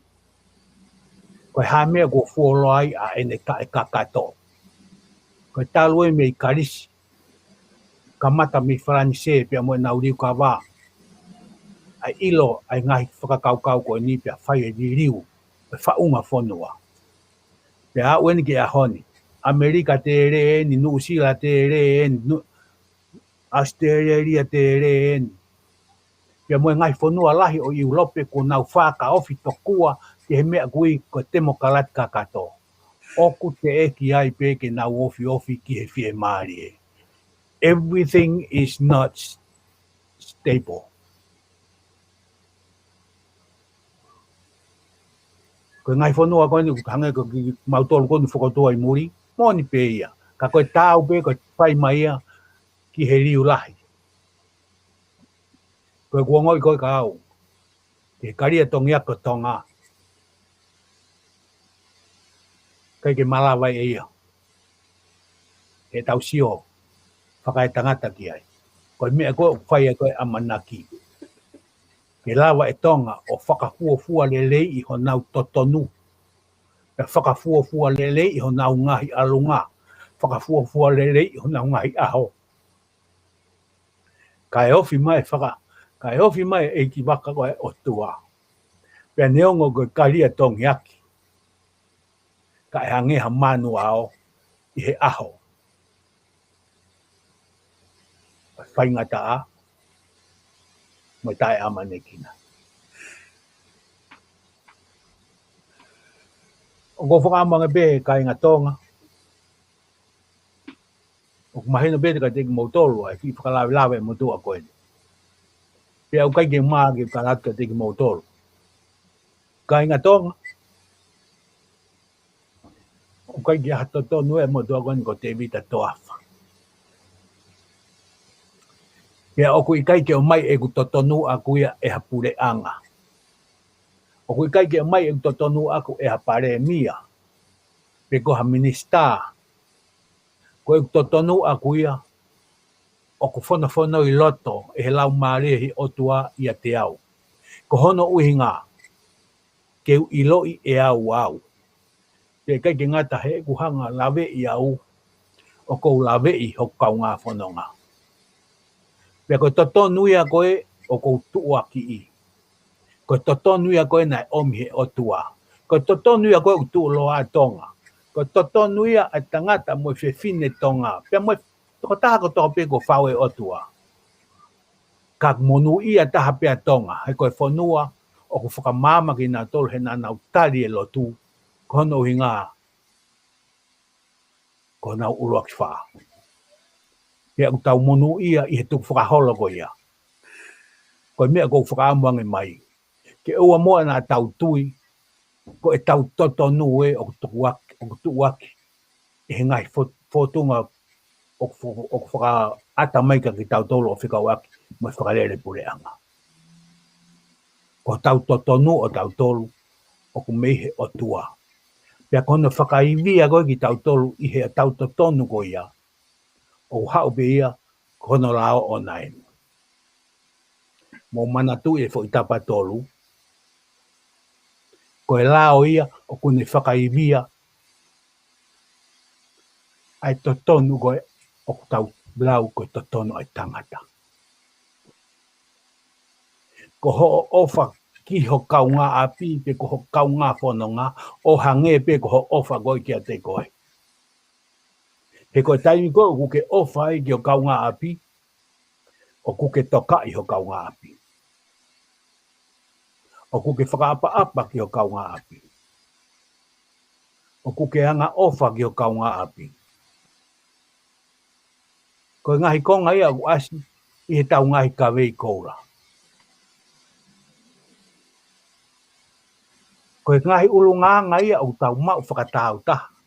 Kahi o koe tau whatongia aki. Koe tau totonu, it's a responsibility.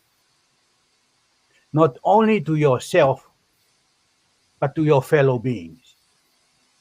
Pea koe taimi koe tau whewhakamalohi aki ai i he tau tauhi ki ho tau kāinga.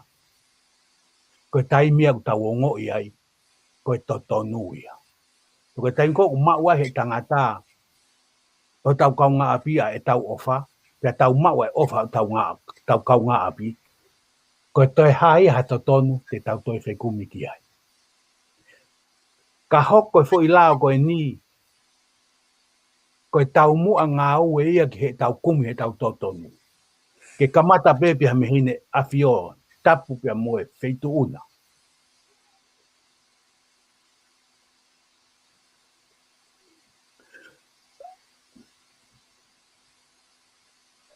Ai tau ofang he tau ngau kaunga api. Aluhi foke pare e mia. Pia moho kabineti. Moe whakataha toko ni. Kau whare area. Kau minista. Kau take ngahi uru i padungau e pure anga. Kau ofisa kolo. Kau pure whakawahe. Kau whaife kau e ngahi siasi. Kau taki lotu hono katoa. Ngahi tamai mo ngahi whae he api. Te hawa i peke kau pōpura koe hua toi toi. Koe tau totonu ia. Ke tau hoko pe koe tau hio tau kāinga. Pai he taimi o ku tau hio tau kāinga. O ku tau ihe. Ngā ue bea aho tau otua. Ka oku ma ui ai. Ai totonu koe tangata. Ai koe tau tui koe ki ai. Ko tau whakamalohi ai. Mana tui pe mua. E kāinga tonga. Na ki whakahoha koe whaiate te vitangaro a whee toafa. Me atu pe mua taha ki tapatolu. Te ko whee peha whee tuku.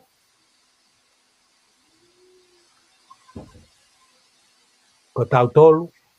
Te moe o tua. Mo tau kaunga api. Ko tofi ai a koe. O e tau totonu. Te koe whakatau angei. Oa mua nā toi whakahe i tau tolu. Te oa mua te tau hanga o tuku ange a e tau totonu. Ke mea ngāue aki e setane ki he ngai tau mua koe o uri. Ka tau nofo pe ki tau tolu tau he tau totonu. Ai koe tau iro nai omhe otua. Te whakakino kinoi fie aki ho tau kaunga whanonga. Pea whakahoi fua ki ho tau otua mo ne tau ki tau tono me orunga. Pea guai e ku tui. Ta e toi vei ua. Koe ngā holo. E karia tongi aki. O e pure anga tonga pea mo ene awhio. Mo ki nau tolu kotoa pe. E ui ke whai whatongia. Pe koe hape whainga pure anga. E whiri he kakai. Pe koe hai pe kakai e whiri he kakai. Ke whakarere tau pure anga o whakatatau pia moe whotunga o e ahoni. Ka tau ka nofo pe tau tolu. O whakakaukau i rei a e tau totonu. Ai koe o tau mao mea te ia o kunehanga o whakatonu ia i tau tolu. O kou talatu. E kai ki toi wālaua tonga. kai hoko ai foi piri o te koe lataanga, kai hoko ai piri o te koe fasta o lunga, ki ngai pureanga, hau mo tarao mamani, kono uhingabe, koe tau ilo, ai tau totonu, mo tau iloi, o tau tuunga, ka koe mea te pu, e tau wawe inofi, ia mo tau kau ngā whanonga. Koe whakaivia ia, o totonu o kui, ko totonu ai tangata, i he whakakaukau ai ki mo tua koe ni, ko te vita ngaro a wheto awha. Tua o whatu. Malo apito. Ko malo apito te vita ngaro a wheto awha. Ko ek me kai ngā tonga. O kou lawe i pe o ku taha nofo pepe mo ne totonu i heanga ni whakaukau. A koe ne tueka i kare wākai e uniwesi o ku mau fōtu atu. Tau hanga pe tau tolu ki he o tua. Hange koe whakatala noa kwai te vita toa wha. Tene o mai e ai mo oni pa mo totonu. Pe te tau tau ataina ai, te tau fie ai, te tau mo ui ai. Te kai ke ngā tai. Koe uhinga ia o ku pore ai kautanga tani ke nau whenga atu ki he whare area. Ke o atu ai whakakaukau ki he kautaki e whonua. Koe pura ngā tui konistu tone o kui kai ke wheunga ia. Koe pura ngā tui konistu tone whakakalaisi. Koe taimi koe o whakakalaisi ai. Ai whakakaukau ai kautaki e whonua. Hange koe rea ko whae te vita. Ko ia uia atonga, he toloto he monu ia. Ko whamalo atu abito. Silvesta, o iko whenga maari e ki he kautangatani ki o atoa e ngai popo aki. A ko lawe e beo kuia e ngai whehui. Ia pau ke toi ha taimi. O ko whakafokia te taimi ki a koe. O kore atu to ki minitsi i pe. E tok whai atu whama popo tau proklama. Silvesta malo apito. Malo pito.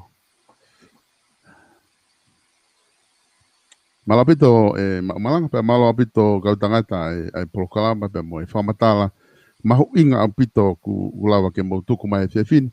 Ira ko tui ku mau no whakatoa pe mo ka inga koini ku na mamata he proklama o whanongo whalongolongo pe ke ngai whamatala koini ko mo o mai.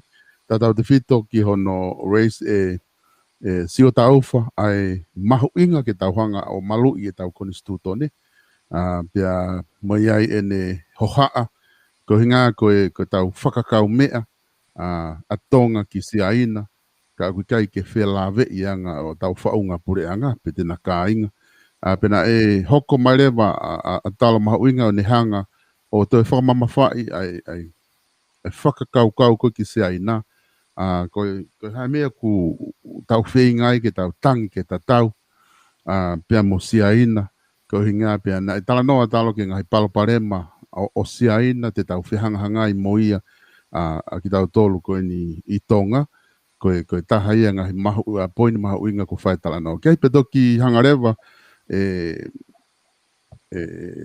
te vita o mai rewa whakaukau ko ni na te toki o mai ai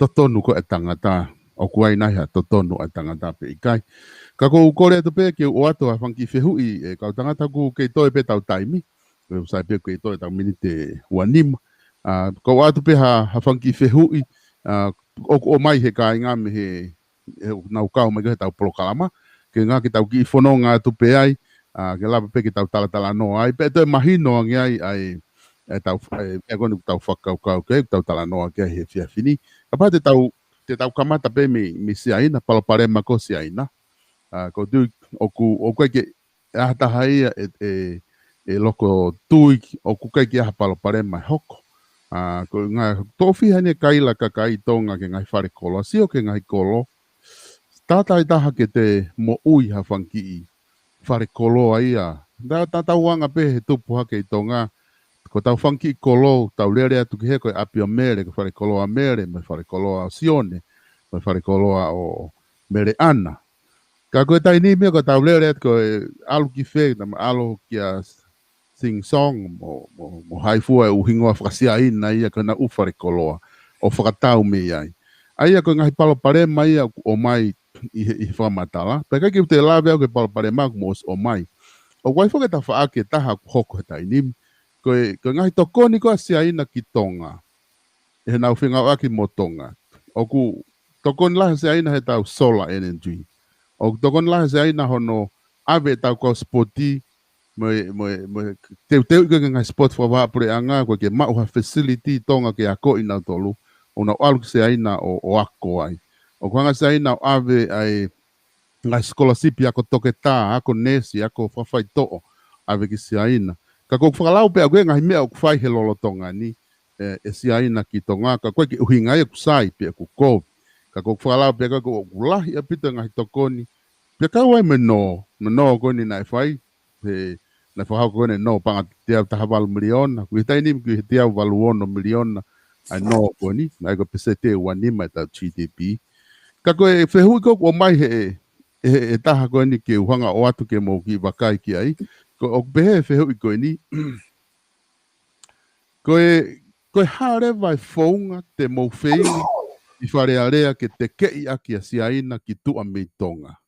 Ka pau o kai ki tatau o mea kotoa e tau whaunga pure anga, mo whaunga mga mea kotoa, pa pau palo parema se aina i tonga, e anga tuu, koe harewa ka mau ka huki whare area, koe harewa ha whaunga, te mau walawa whakahoko ke te ke ia ke se aina ki tua mi tonga. Ai koe whehu uloa ki ia ka tak. Peka koe ka o whehu e te whatapaton ki hata, lawa pe hata haia ke tari mai e ki mo tolu kotoa pe te mo, koe tau tala noa pe. Malo katata. Silvestre baru sai be ke wi lawe at. Koia, malo. Ko na ki lawe at ane nai ko fo i tono no whakalolo mataha u hoko i tonga. Koia. Ko tau ilo i mo oni. Pe tau sio totonu he mo oni. Koia. Ka tau ki tui be ke loi. Koia. Pa te oa toa e gutari. O kui kai, ke lau ia ko ha tangata, o tau whehia, ke ene a fio he taimi o pare mia ai, ke alo po tala noa mo ene a fio, pe whakaha ki ai ngahi tuunga koen, e uesi ai e pure anga. Koia. Ka i he taimi ta tau pe. Koe haho no lahi, ai paanga o mau he kau take pure anga, me kau si aina. Koia. Te o atu ki whatata ko ni he koutu be mahalo be e. Nakai e whai ngata aia ki a Islat of Pension ke ne whakarea ki he Palestine lo tonga neong o Amerika he taimi ko ia. Neong o ko e taimi ko ni a tau ko na North mo South Korea. Koia. Kana e whare he tō taha ko ni e Palestine o Amerikani te a hua turewa Amerikani o tōni o magatuunga e nau tau atainga. Koia. O ku whie mau au pito e kautaki ho tau whonua, ke nau hoko ko e whare i le rei ki he tamatu i, pia kou tui ki ai. E lava pe ia, he koe ke wilo au ia, te tau tahawhe he tauni, tau whou e uafe, e kau se nai tonga. Tau hoko mai e tolu afe, o ku nau hau ki tonga me i whe. Ko kai u e whangofua, he? Ko ki Koia. Tōne atu be Silvestre, whaambe kua whiofet be. Malo. Malo pito. Sio, malo pito. O malatu Silvestre he whehui. Pea kotui koe whehui koe ni, o kuongo ia ki he loto o e tonga kotokotoa pe, pea koe whehui e na ia e kakai tonga i ha wheitu pe mamani. Koe whakakau o ko loto ke o atu ki he tonga kotokotoa pe u whanonga mai. O koe ewi mālohi, o ilo ia e he tangata mo e whewhine koto ape o kui koe tui o tua. Koi. Koe iwi ko ia na e malo hea ia te wita ia kola ia te. Koe iwi ko ia o kune malawa e ia ai tae malawa. Pea koe iwi ko ia o kupehe e he kakai e toko tolu na anau mau e kutoka ngā mo e whakaukau. Pea mo e whalala pea mo e ku ofa. Na e pehe e helo ko hinkri. Ka pau e laui miliona.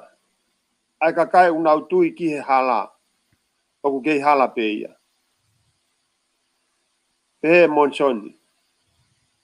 Koe tau decision, then it determine a destiny. Koi. Pehe e Nelson. O kui kai ke fie mau he o tua ia. God does not require ke tau mau a perfect faith. Koe mea beo fie mau he o tua ke tau mau ki tui. Koe ngahe ka pau e mau he tonga kotoa pe ai ki tui. Ke pure anga mo e whanua o mo ui whakakalaisi. Koe ki tui koe atene hike mo unga ko siaina ia o rikitahi. Pa koe mea ko fie mau ki he tonga kotoa pe koe tau taha. O ku require ai taha ki he tonga. He koe taimpo te tau taha ai, te tau mau e fu wiwi lahi au pito hange koe ni. O ko atu e he kakai nofo muri, e mei wangi au miliona he tau ki tonga. Koe taimpo e taha ai, e kau ngā ue koe, unau nofo mai me he kau take pure anga pe amo e kakai. E o silawa pe o mau pe ai miliona ai e taha pe ua pe tolu, i he tau kotoa pe na talano aga siua he tau ngahe programa ki mu atu. Ka pehe e he tonga kotoa pe unofo i mamani. Ke nau tāna ki a te awa lono miliona si resta. Koi. O kou lawe i le rei e au ai whahinga tui o ku mau he kakai tonga. O ku i kai ke toe mau ia e ha whahinga kakai mamani si resta. Moi. Ko te pehe pe he tonga ke ne tāna ki e te awa lono miliona. E tāna ki e te awa lono miliona. Fulolo e maina taha ku mau ia. Ko mea beni au whaamu ke tau taha. Ke taha e kakai, taha mo e kautaki, taha ba mo e ne afio. Pa tau whotu e fwoi mea kaya ko tau loto. Ko tonga ko whanua tau ata ina ia. Pea ko ho mau kaunga pisinisi ko Amerika. O koe ngai palani a netweka i kare wakai universi. Koi. Ke tokoni ki hono teke i o siaina mei tonga. Ko taha ene ngai palani. O ku whakamalanga mau pe a haunga whinau ki oa. Ke whakamallohia o kisa kolome pure whakawahe. Ko uhi, pia mau whenga atu, ke o mau ngahi kolo tak taha, ke whaia mo whokotuu, ai mea koe o ku ui tonga, koe pure anga whakakolo, ai o ku ui koe kosiri o. Ko hono uhinga mau whenga atu ai ke whokotuu e whanki kosiri o, he ku whainga taa ke o atu ai ngahi paanga toko ni ia, mei muri ni o alu ki he pure anga. Ka o ku whaingo fua ia ke alu ki he kosirio koe ai kolo. Ko taim koe e alo ta ke kosirio koe ai kolo, o ku lawa rewa ke whakatupu ai ai ngahi pisinisi whakakolo pe, ai kakai koe o kolo, mo ki mautolu koe unofat mei muri ni, ko hinga ke ta ofi, ai o ho tau kakai, o whakatau mai mea kai me wharekolo e kau siaina, ai o nau maha ki ai. Kako taimi koe e whaia e ngahi ngā au e whaofi pehe, koe mea ia tene lava o tuku ange atu a kau siaina me tonga. Kono whenga i koe ke turi a toko taha a whe, kau hengo tano a siua, kai kei whakaama e matapaa, ke hau pe, o whe mawia ke taofi. Te kai ke ngatai kono malu e tau konistu tone Silvesta o fie mau e kau mawhai i tonga. Ke nau tuu kari i he mea o kui koe ofa ki he o tua o i kai ke toi malu i hataha o ku nau tila drugs i tonga. Koe uhi ka lawa ke hamusi ha fuu ulu i feke na e hao me se aina o rikitahi. O fie mau ia, fie mai tau ngā e whakataha. Koe palani ane tueka i kare wākai universi kai ngā tonga o kui kai ko mau tolu. Ko tau tolu. I aha ko toa peu tau proklaamai ko whaamu ki ongo i he tonga ko toa pe ko e tau netueka eni. Ko o tau whatongia eni. Ko ki toko si i pe eni o nau pore ke nau alo whafonga wharearea. Kau whea mau me kau loea, o whea mau me kau business, o whea mau me kau matiketika. Ke nau hao ki he netueka, ke tau whakakau i whakatonga, e ki tau tolu tonga, ai fuu whainga taa koe ni, ka mau whakotuu atu pe, koe taimi kotoa pe, te tau tui ai ki he otua. Ko ia tene whai ai ikuna. Ko ia tene o mai e ikuna. Ko ia tene whakahaha ai mawhai koe, o e malawa ai tae malawa. Silvesta ko ofa ki he whihui, ta mo e tonga kotoa pe mo ana ua mai, ki he mea tuku loto i ho tau loto, ke tonga pe a tonga. Malo Silvesta. Malo.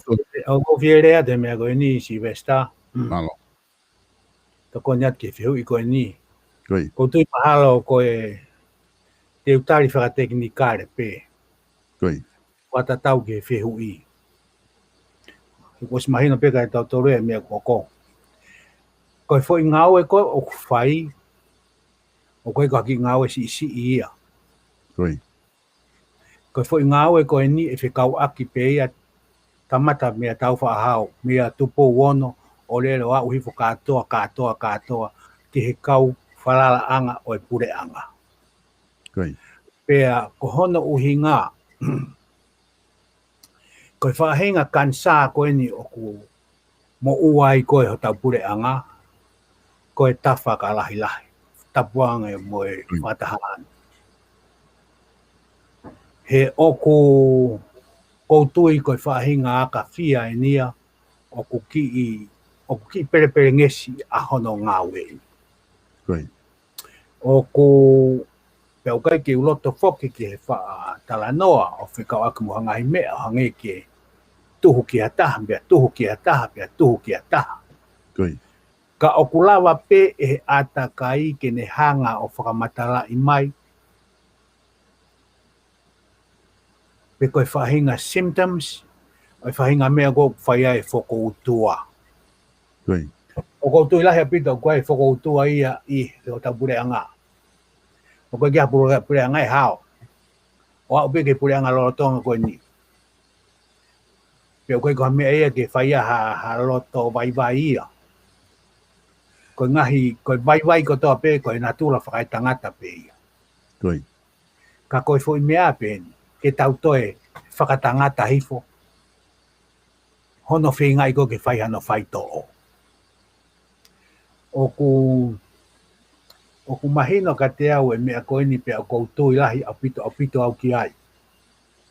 Koe whahinga siemu koe ni oku i koe corruption, oku futo tolo parewa lahi au pito iho tau whonua. Pea oku i kai ki u loto si iau ki u rea aki. Koe taimi pe oku puke ai a olunga, ko ne poke katoa i a lalo. Ko ete langa nifo pepe ku te langa uru, tapuanga pia moho eiki. Ko ene tangotu katoa i a toenga sinoi. Pea o koutui au pito, ko e mea koe no whia maa koe ke whai. O whia maa ke whai hano hunuaki o i kau tangata ku whai e whalala. Kau mai kau kaunanga ku whai ke e whalala. O whia maa o pito ke whai hano hunuaki o i whare area i o tonga. Pa koe hunu aki koe a koe hunu aki riri mo ui. He kai ke whai ange pe aha whaahinga. O koe kia whainga whaito o ia ke whaito o aki mea koe ni mea toi ta whaaki. Koe whainga whaito o koe whai. Koe whaito o koe ni o kulawa pe he tangata whai whatongi a ke whaito o koe ia. Pea neongo o ku ikai ka whaito o whainga fua. He ko hono here koe uho e hori o ku hange hato teu whakapongi. He koe e ngahi. He koe ai ngahi la kanga, ngahi la alanga waka ia. Kua fua loa tau mai e ne nofo mo ia, pea kua hoko ia o kakano. Pea koe whenga i koe ke hui e mea koe ia, o koe koe mea koe fua. Koe mea koe tau whakaamu koe ki ai, ke toko lahi ange a kakai ke nau huatu ke wharearea, te nau lava talanoa. Te nau talanoa po wheringi aki, kai lava ke whai hano ka mata ke tafi mai ki tua, ai ngahi ngau haa, pe ka ngahi uri, pe ka ngahi mea u tau pehe, o kune hanga o whaka apuro, ai tereka ki o tau waka, ka koe whanua ko tong. Pea kou tui, hei kei ki pehe ke lava au, mea pango peho kai ke o kai whoki o whakafofonga whare area, ka koe lau maari e beni o i kau tangata koe whakalonga whare area. Koe nau whaka amu, koe whaingata a ke nau oki loto. He koe mea koku ilo koe meitua o ku whakakonga pe. Ka koe ki whakakonga ko ia, kune osi whakamalohi e nau tui ke nau iloi o koe mea uto e lahiang. Ka koe whaunga koku whemau, koe nau lava tō ki loto, mo e tau whakatau anga pe, koe nau tō ko ki loto, he kai nau tō na toro pihia i loto, ka nau o tu umau o mo ui rei hono taui, ai whaahinga vailasi koku hoko koe loto, kai lava ke ilo ha whaahinga whotunga who o whai kai sio. Koe angai e usio koe ki ai. Koe kuongoi koe a aku, he kai ke lawa tahi o tau me tua. Koe whenga i ke oi kau tangata, koe ni he koe nau tolu nau whau e mea ko toa pe mono rao. O nau o ki loto, pe nau ngau e whakataha mo nau whakatoko ua kau naha nau whangatua whaafine koe ia, mo e tau mua koe nau uatu mo ia. O whakaari ka ki nau tolu. Ke lahi mua e nau whakatoka ngai, mo nau ki hila, ke si ka kai e whonua, pe mo amanaki koe whaetika teki nau tolu. Ya koutui koe lawa foi punonga koe mona whaunga o lawa rei. O koutui, sa lawa e tau parparema. Peto kawa pe mo ngai mea, koe nuku lawa kia whika aku mo e tau tui o tua mo ngai mea pehe. Na koe mea la i, koe loto, ko tangata koe fua whatongia. Malo pito, David? Koia, talo? I hano li liu hapotunga pe watuunga ia whaunga breanga. O pehe kau papalangi ko pau ke tau kau. We have to get in more. Aia ome e tau rea tonga koe, ko pau ke tau kau i he lo. Pe tau rau he kau. Koe ofa koni ma to koni o whai e siaina. O tā mai e he tohi matolu. Koe mea kui koe ofa pūroa. Koia. Koe ofa pūroa ko no iku au naia. Koe maia o teu mai he rifaki ki he kia o e whonua. Koia. Koe hao no mahuinga ke aru a ka ngata koe ni ki wharearea. Ka wai au o kou whahoha atu. Hangea koe rea nau whai ane nai, ko pau ke tau kau i hono area i. Aia ku pau ke mauwhanga whotu hangai whaunga lao, ke lama ke teke i aka saina pe mitonga. Koe hae ngai u whauwhaunga koe e lava ke whakahoko ake ahono teke i a saina, koe ngai mea ia e lama ke whakalao ia. Kai mahatu u ngai me hū ki loto. Koe. Sai.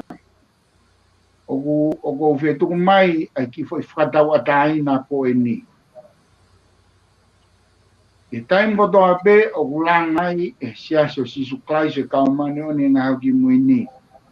Ha whare lotu, pe ko ha tempare, pe ko ha facility pe ai siasi. Koe policy ia koe tutu uni ngā ue ia i he siasi. Ko pau ke totongi o si e mea kotokotoa ki mua, ki hono hufi, ai facility ko ia. O foi whakatau a tāina ia. O goutui, o whie mau au wida au pito, ke whai hano toko nia a ho tau pure ana, ke hoko ia koe taha ngai sia te wholau, i he unwaki atu koe ni tau whonuaki mua. Koe a besa vesta. Ia, malo pito tari kau tangata tangano i he isu koe ni ku raise mai. Gete loloto ange foki ai palparema koe ni kau sia ina. I wafe mataha na i tonga i ha kau sia ina toko whaafe tupu. Ai ko tau peko wafe wataha ini. Ko wafe mataha ini tau foki ki ai ko kau sia ina ka. Peko toko lahi taha rewa e tiki nao tolu i he wafe wataha. Ko nau osi liriu ki nau tolu ia koe tangata i whanua tonga. I tonga o nau business ai. Ai a koe te fito ia oe loloto, oe paloparema koe ni oku maulanga i ke whai kia e tala noa. Pea oku kaurewa ai kainga si ai nā ia, oku uirewa ia koe peseti ki nau tolu ia, koe taha nau tolu ngai minority group i tonga. Panki grupu i iki koe i tonga. Koe ngā whoke na taimia koe na tau tonga ata pe kau tonga pe koe tai nimi kua rewa me matakari si ai nai ai e ba pen pe ha ai nau Chinatown ana doria ia petu ai ka koe ne a uia ai toko lahi pe mo loloto koe paloparema ai koe ko ngai e fehu i taha ku o mai me kau mamata nau tala mai koe taimi ko nau riliu kakai ai oku fe hoko takire vai mo tau lao mo tau konistutone ai ko tau finga ke tau tari ui ki ai e lava fe ha te to ki fare area o finga i ke whakafoki ka kai ko ni ka pau ko solova anga ia o paloparema ko ni ke nau foki ke o nau fonua lolotonga ko ia o hakere vai paloparema ko e lau lanu races mangai paloparema pehe e anga fe ko hai palani ki ai ai i kare wakai. Malo.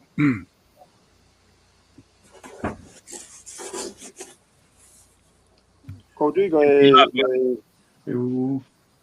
Koi.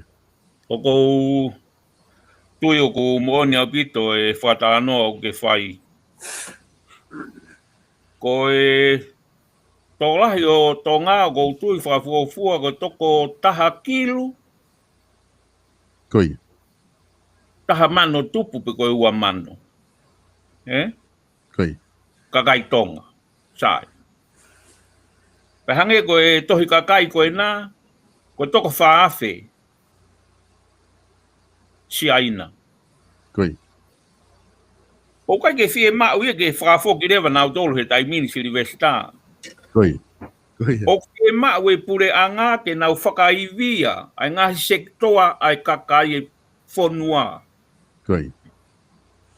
O ke sio ha mea pehei maa mani. Pese te hiwawalu e toko lahe kakai tonga.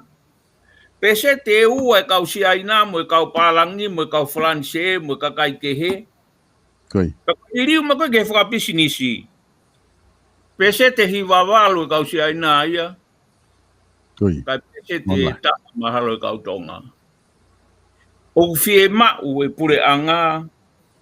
Ke nau siofi le rei pia whakaivia. Koi. Ai kakai e pure anga tonga. Ke nau kau hono ngā ue e whanua. O hange koe langi mamao. Atu pou ni mā. Koi. Mo tu pou wha. Koe fo i rea u peheni. Ke kau lahi mai. Ai kakai. Kono whakalere e pure anga. Koi. Koe palo pare ma, o kui kai koe kau mai e kakai, whakalere pure anga. Koe palo pare ma, koe tau whakapāti, pe koe tau he, ai pe tau toi whakapāti, koe tau ilo e tau tolu, lau atu e he, lau mai ke i kai. Koe me euto tonu ke whai kesio. Koe ki i lawe pe esi vesta malo. Palo pito siua. Tokon lahi apito e whakau ke o mai. Ki he tala noa tau whai. Kau tangata ku ata atu pe ai e laine ka pau ku ata te tānaki mai. Koe kawe ni e mea ko whatonga e au. Koi. Mona bika e pōpō peke lau konu whai siwa. Koe fui ngā ue koe ni e ku pau peke ngā ue whakataha ai kakai pia moe pure anga. Ko me ko whaka o kore ko kia ia o lawa kia siwa whika mo whakaiwia. O koe ki ngata pia na whakaiwia o pure anga. He pure anga ai ngahi whinga whakatautaha koe ka kai whonua. Koi. Ka utoi whi mau pe ke whaiha whaahinga, mandui whoko o kai te pehe ke langa whakatupu paanga e toko taha kotoa pe i tonga. Ka e ke lawa pe toko taha kotoa pe i tonga o whinga i a whainga whonga, ke lawa pe a tonga o whalala ki tonga. Self-reliance. Koi. Pea koe whonga pe e lawa e self-reliance, koe taim koe self-reliance e tonga kotoa pe, hei kai ke toi tipendia ki wharekoloa si aina. Mesi ha wharekoloa si aina, pe koha toko mia si aina. O au ai pe ki tonga, ke au a tonga ke he whainga tuunga, o whalala pe a tonga ke ho nau mālohinga. O i kai ke pe he koe hae lahi koe nau tuunga whakapaanga. Ka koe nau lawa o mo ui o whakatatau pia moe mālohi koe u nau mau. Ka pau koe mālohinga tonga ka 3 miliona. Ka nau mo ui pe nau tori to he 3 miliona ko ia. O koe ke nau toi whie mau e nau tori ha mea. Koe mea eui ko self-reliance. Koe mea koe ke tau wha self-reliance ai. Koe tau whakahoa koe ke ngai pure anga koe. Koe nau comfort zone e nau toruia o koe he lau milionai. Koi. Nau ngai facilities e nau toru pe te tau pehe. E tai ngai. Iyo, o whie mau ke tau mau e ngai mea koe ia. Ia. O ko whie mau e ngai mea koe ia, ka kua pau pe ke control e ngai mea koe ia, ke tau ngoi ka ki tau tolu, o ku tau lava, o comfortable, i hono alofi ho tau waka.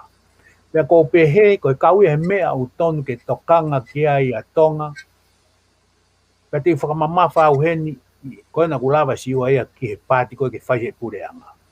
O koe ngai sektoa ia ku ilo ia, e siwa, pea ku mau ku lawe ia e ka whakafonga, pea mea i tonga kotoa. O ku tonu ke tokone pureanga ki ai.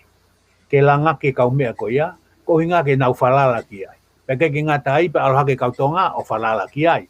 Pea koe taim koe pe he ai, e kai lewa ke tau toi whakawhalala ki ha mea o kumai mea si aina pe ko whe. Ko mea pango pe ko siono tāpala si aina, but we can apply it to anyone, to any country. Ko ne tu koe taimini ko si aina.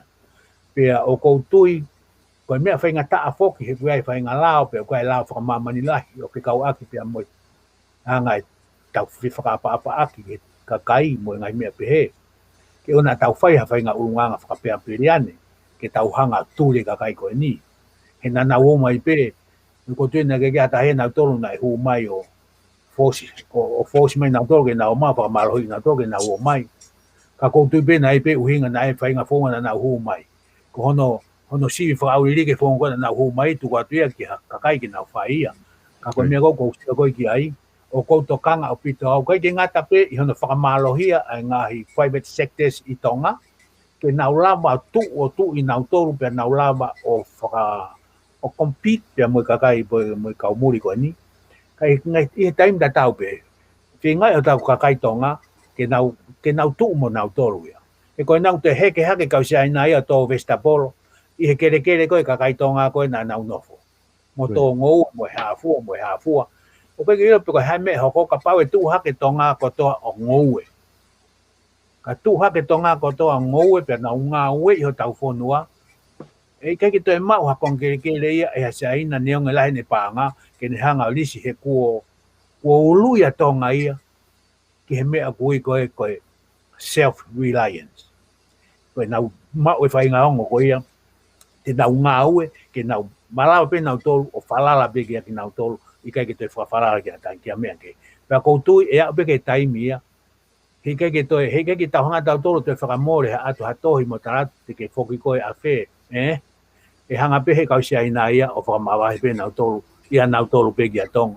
E whiri pe a nau tolu, i kai ke ue sia i misia o tonga pe mono pure anga. E hanga pe ki la vea tu, malo o pito. Malo o pito, e vita.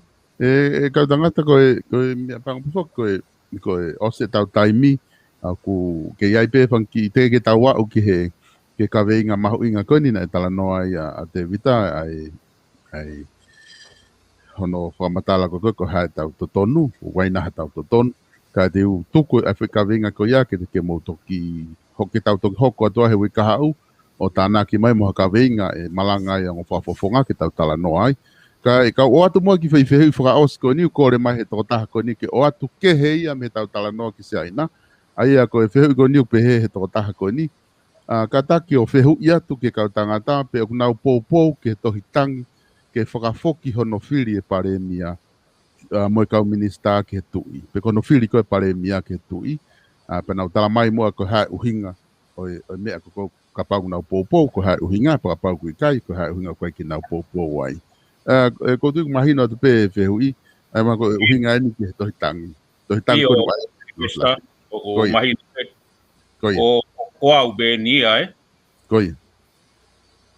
Te u kamata me he tō wholofola e tamatui ni ma he koutui ku mahauinga he tari e whehui koe ni. Koi. Na e lahi au pito ai kakai o na wofi au pito ke te au. Na nau tala mai ke a te au o ku ikai ke totonu e whai ririu koe ni. Koi. Koi. Ko i interview ko ni ko tu be mahalo be o ke ma ko interview ni pena e to fola e tama. Koi. Te ko o ku ikai ko e sire pare mia ko tau pare mai. Koi. Ko e fo i wahe i mai ko he tu i ko fo i rea ai.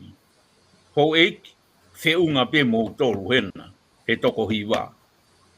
Kakai, ko mo toko hiwa he taimin. Te wahe atu e ku whiri, ke whakalahi aki mo toru ke mo toko taha fitu. He? Koi. Koe foi tō wholofola ia e tamatu i. Koe, o ko uhinga atu ki ai, kono uhinga e mea o kai ke o pe o kai pe ke o pou e au e foi lau ko na pe ko tui au ko foi to fola ko e tamatu i ke ni I una wofi o bito ki ai ko to e hai ko ka no pere Koi. o ku ikai ko tau palo pare ma no fili e pare mia mo ka minista kabineti ko tau palo pare ma ko whakapāti he koe ke tuui he tau ko nistu tone. Koi. Koe kuhi ngai ki ai, whamore pe ko tui ku... Mahino pito e whata noa i siu. Koe ngā koe tau mua pe e whihu i mai. Mana tui whoki, o mai pe motou mo toho mo whakaukau ai. Koe pehe ni koe ni, ka pau e whiri he tui e pare mia me he kau whafofonga koe, whiri atu mo tolu mo lawa ki whare area. Te hampe tu i o whiri me ne pare mia, pe toki hanga pare mia, whiri e ne kau minista, e matere vai e whakapāti. Ka hirewa ke te aha mo ua e pare mia ki hataha ke tau. Vai e whakatau hosi mo e whakapāti ma mea. Ai ka i te whitoi whakaukau i e whakaukau ko. Ni ka ku, ka koe mea iok whi mahu kakai ke nau, whanongo atu ko ha homo wakai kia i a mo tolu. Pea ku whafu kotoa pe.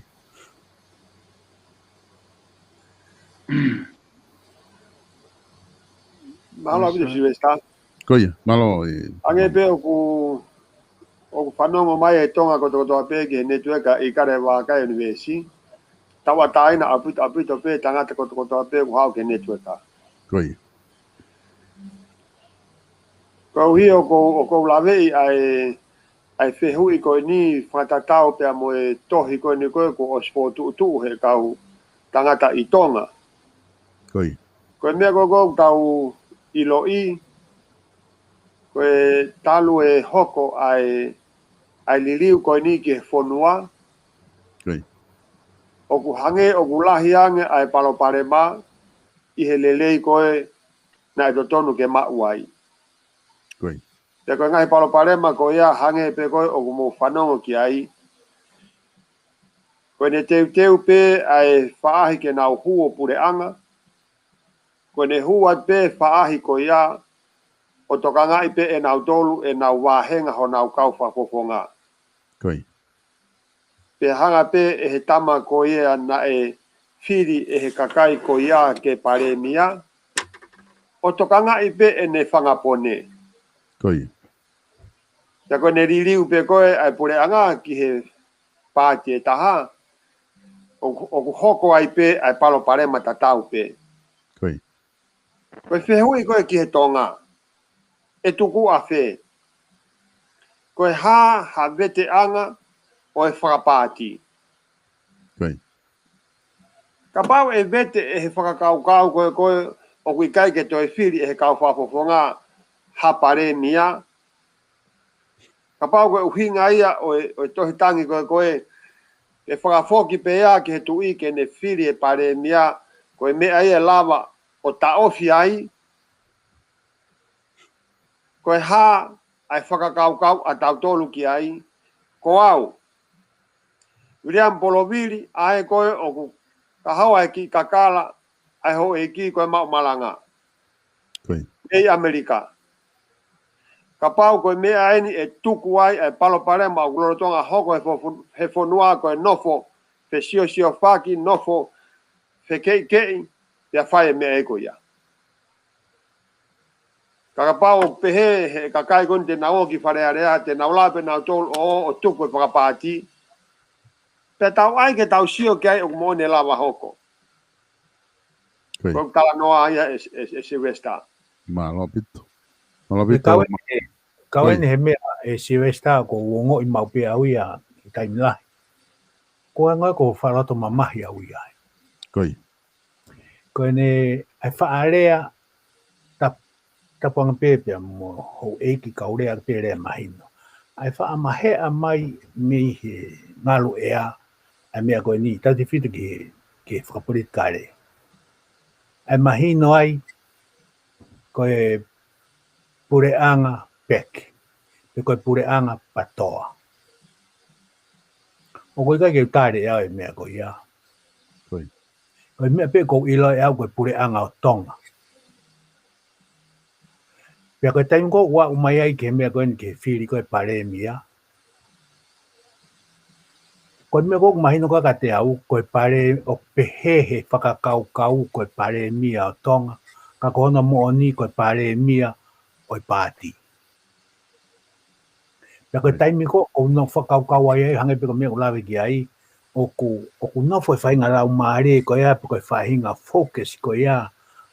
I he whahinga mea pehe. Ko os ilo e au there's going to be a blind sight. I hono whakarere koe pureanga. Koe mea ko uongo mai koe whire pare mia tonga. Patawia radis koe pare mia o pāti koe oku pureanga e wini he mea koe ia.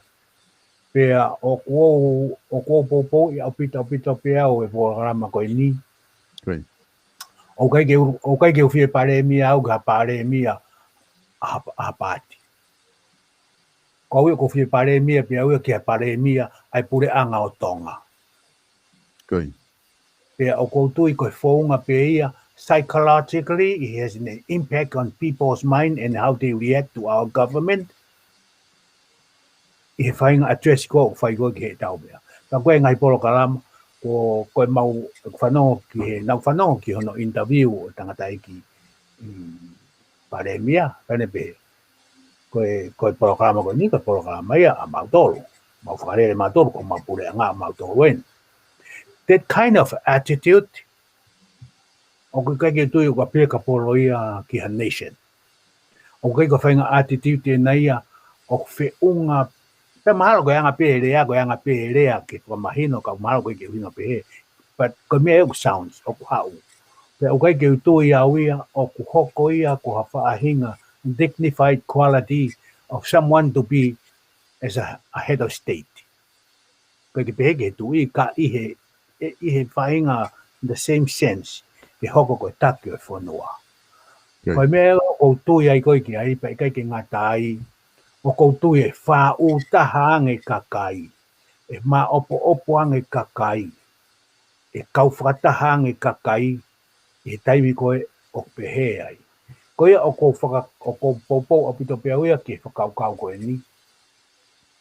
Ka pau kono ātunga o nai nia, e ki hoko pe mā wahe e kakai.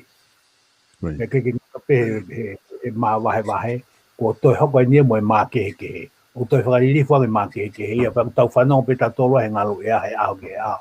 Ai atu ngā, hange ko Isileri koe pe mo Cohen Heights, koe atu ngā e tau aki whanai. Pau kai ki ilau, pe koe hea, ki whio tau pure a ngā, hai mea iko ke tau aki whana koe. O se ange, te tau lawea katoa. Pea o kou, po peo, ke lota tau ataina. More ke mama o hape he ia, ka koe usio aku ia ki he rei wha ka luku fua koe ai whanua. Ka pau na e lawa he pāti ke nau hanga kukafi, ai whahinga matua i koe ni o tau sio koe ki ai, ki whakaluku fua koe whanua. O, koe ke tui ai a mea.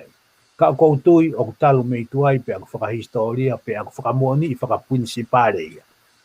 Ko ne hoko pe whakawhawhahai, ko ne hoko e mā ke koe tuu ngā vai a ngehia. United we stand, separation, we talk atoa ki rālo. Koe mea ko hinga koe ki ai, koe uhinga i whakaukau, pia koe uhinga i a koe whai ai pōpō koe ki ai. O koe ke uroto au ke lawea hatonga. Koe ke uroto au ke whaingata i hatonga. Koe haa whaunga te wala pōpō wai, ke unua ke tonga ke nau whakataha, o nau tū whakataha, ka tau whita ki whanua si pehen. O koe ke lahi no mālo hinga ana, ke ne hanga tau i a mā wahe mo mā keke. O kou tui, koe whaunga en, te ne hanga o mai ki tau tau ke tau taha. Toko peke he tau tui, ke ne whai e mea koe ia, ka tau pōpō ka atoa ki ai. Pei kai ki toi whaha whesio whakia ki ai. Toko ta, ka ha mea kuhoko, te tau sio taha peke e tui. Sio taha peke ne awhio.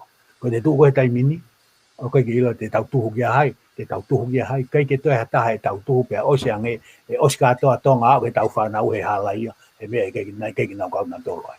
Mako whiunga ai.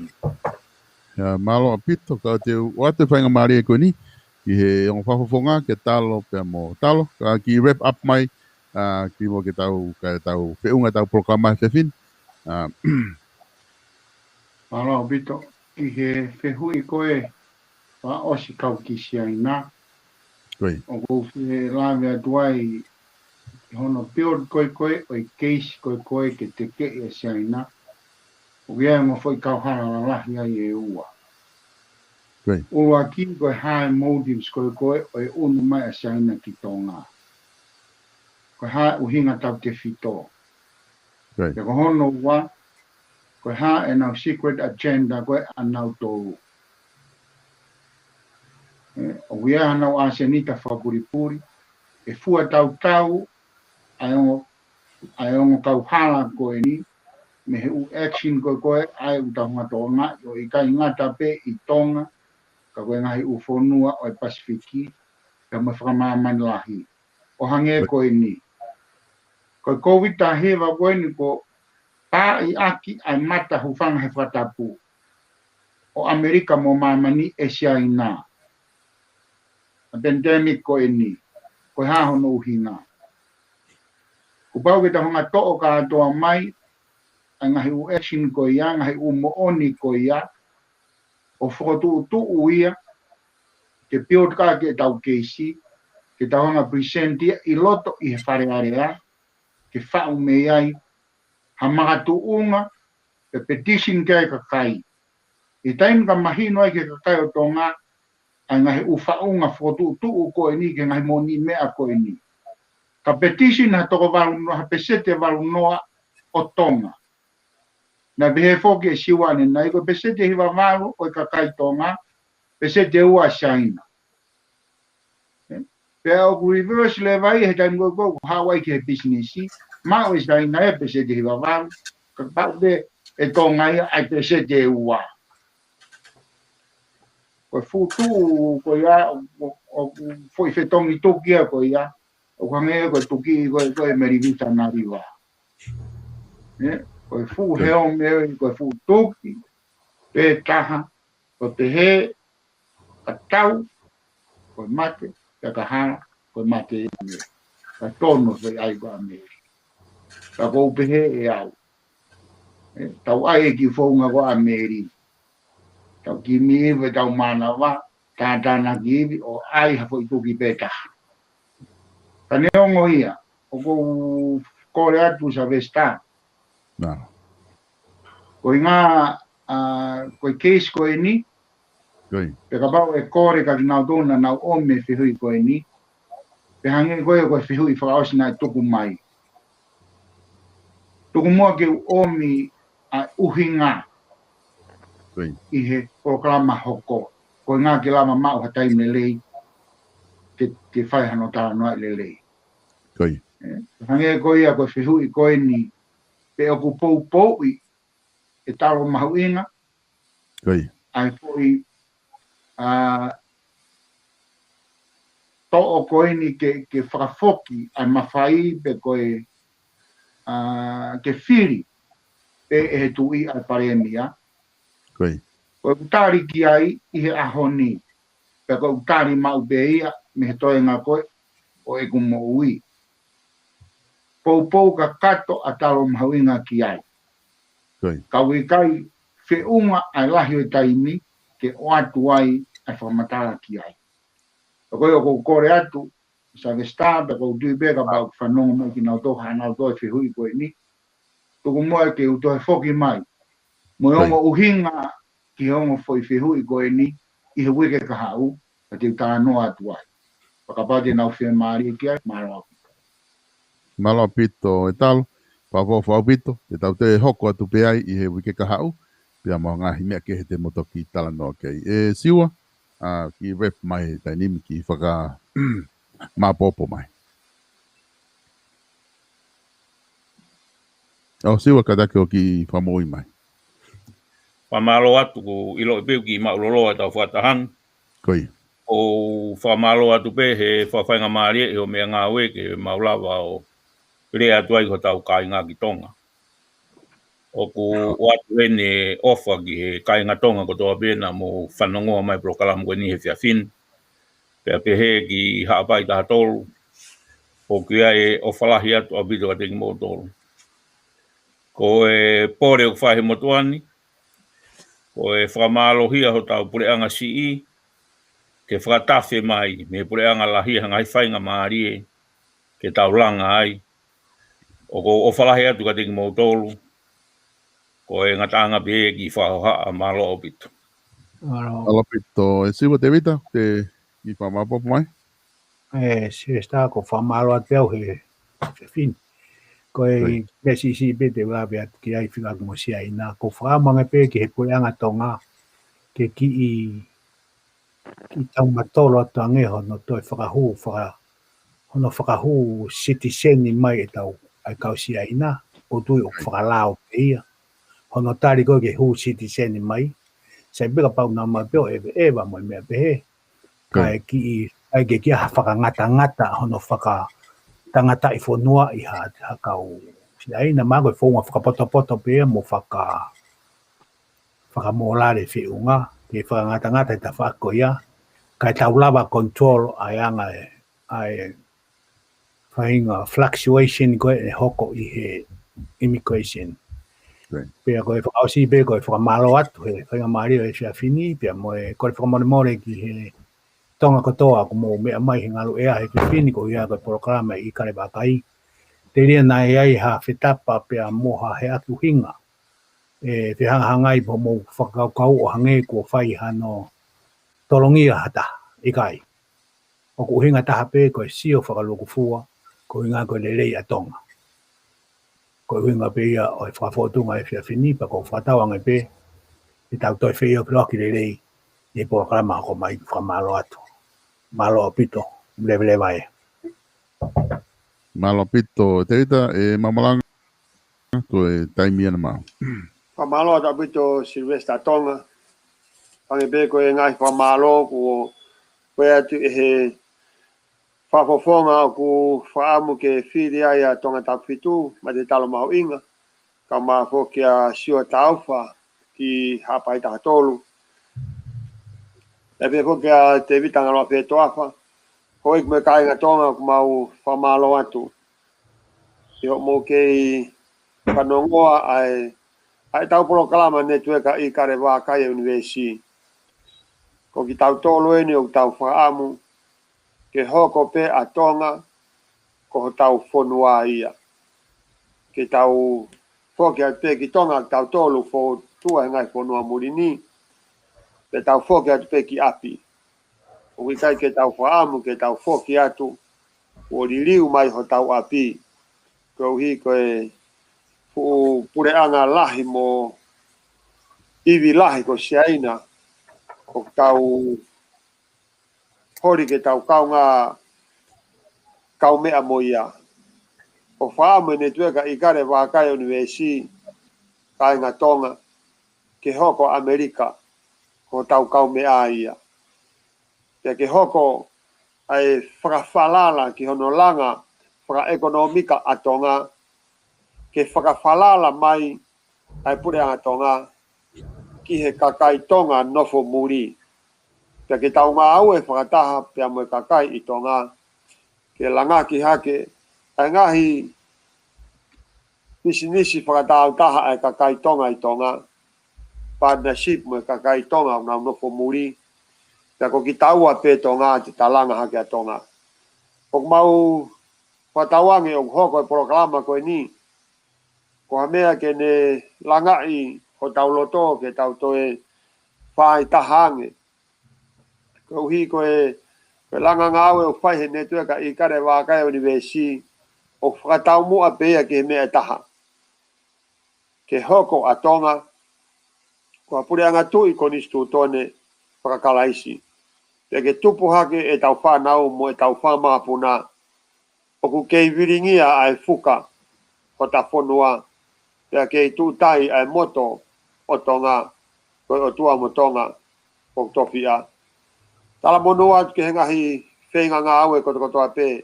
Ai tonga kotokotoa pē iha wheitu pē o ku ke whanonga mai mei ai. Tala monua tu ki he ngā aue o whai e he pare mia kau maa ai kau mista o kuna whakakau kau i ai kahau. Ai lolo tonga pea mo e kahau ho ta whonua. O kwai o whalahi atu au pita pito tawange ke tāpu e kina ai ngahi loto whare ho tau ngahi whamiri e ke whakatupulaki ai monu ia he tau tauhi ke he ngahi whekau mau o whalahi atu rewe malanga tau atu. Malo pito e malanga malo pito pe fa malo atu e kainga la vele tau polo kalama koia i kare wakai i universi e fini se polo kalama koia ni e hoko atu ai konga honoa ke ki o atu ai ki popoaki fa mamahi kaunga mamahi pe koe ka ko fa malo atu ke te motol ko to pe mo no fo i mai pe ngai feu i ko to pe o mai ke whakakato ke tau polo kalama koia e fini pe ke ki ngata i fa malo la ke he i kare wakai ko ngā koe nau loto lelei ke nau sponsor o ngāwi aki ai kautahani ke he whakahoko atu e nau ngahi polokalama i he wiki ko toa pe. Ka tau mawai ai kai whakahoko atu mo ai ki i polokalama koe ni popoaki whamamahi koe ni pe tau toki mawai i he pōni. Malo au pito.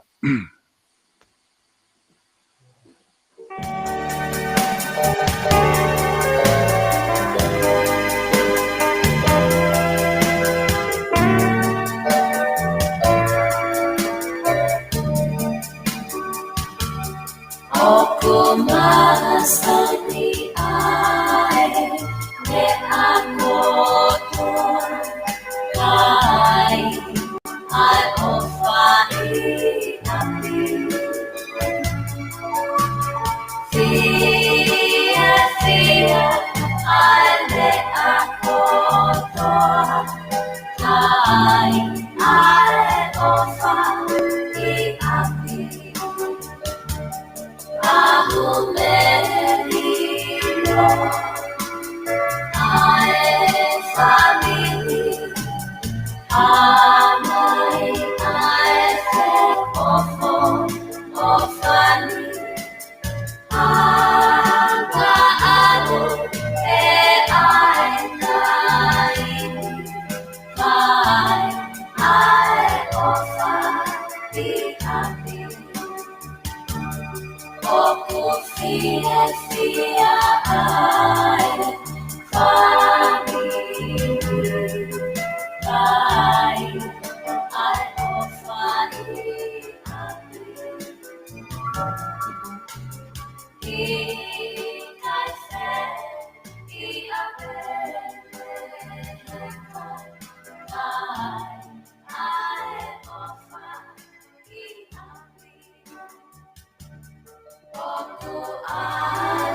tuku a whakapapa. I tau kakapa o whungani maolunga. Tapu mo e tumu aki koula o taua. A umaa e pupunga whetu ngingila o whanua. Tapu bea mo ngahi kakala hingoa o otua ngau wha.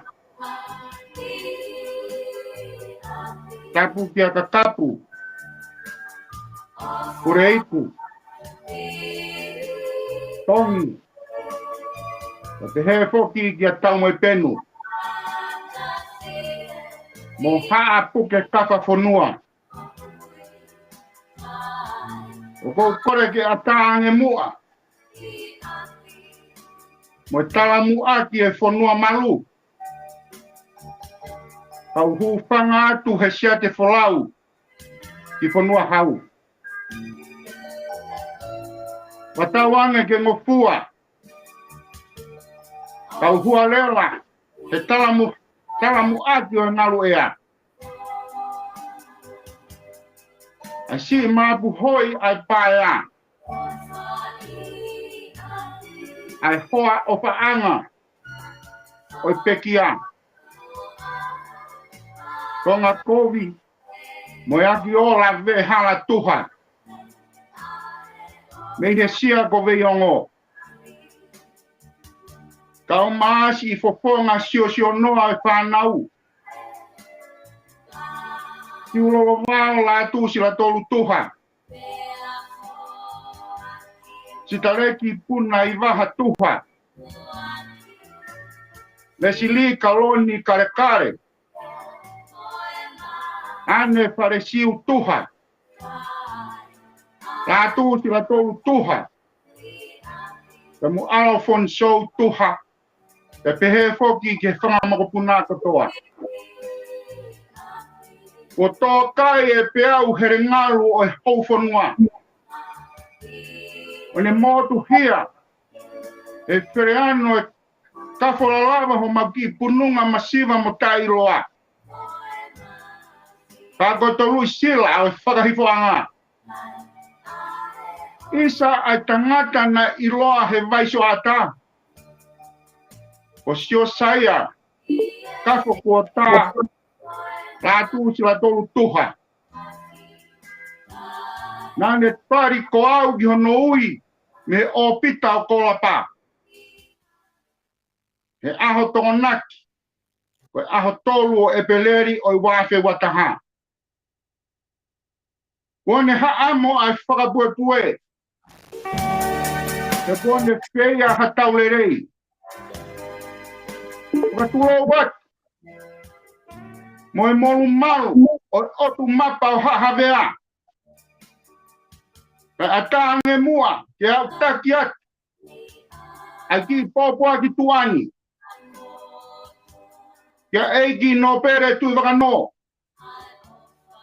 Kioa. Tanginoa. Pulu. Ke eiki no pere vaya. E te aki. Hula pe mo putu I huo. Kia taimi. Pe mo tupou kolotolu. Mo e whanau a biriami mari waki havea tui hadeiho. Pe mo umu. Ia manu he kina. Seuri. Uho loto tonga pe mo unganga. Ia tonga maata. Tahi fute. E pehe koki kia tomoti. Kia sione mo ino ke katoa be mo family. Kia tari tui tawake. Samuela mo miss. Whanau mo makapuna kotoa pureiku. Me funga kerea maka. Kia peni tukulolo mo samiu tenifa. No mani mo finelangi. Mo kainga me vai ko puna. Kia sione te aupa o malapo. Whanau be mo makapuna. Kia Alfred I vai tulala mo langa eiki. E pehe ki kotoa e whamiri. Ki whanau mo makapuna moala palu. Ki whanau mo makapuna o taimani mo fusi malakai. Ki whanau mo makapuna o manuwalu palu. Ki whanau mo makapuna o te vita fie mahuinga. Ki whanau mo makapuna o lamani. Ke pehe ki whanau mo makapuna o malakai romano. Ki avea moala mo fish. Mo kotoa e ngahi kupu whekaukau aki o whamiri. Whenofo aki mea o ki apsia tuani. Whakahoko ia i he ahto o burelulu ko e ni, ki ahto naki. Koe walu o e beeri ki hongo furu. He api tua sila, api nofo anga kohono tua sila, koe whātaha hiwataha saute. Ua wesi te, i Taylorsville, Utah. Koe apo, e whakahoko ia,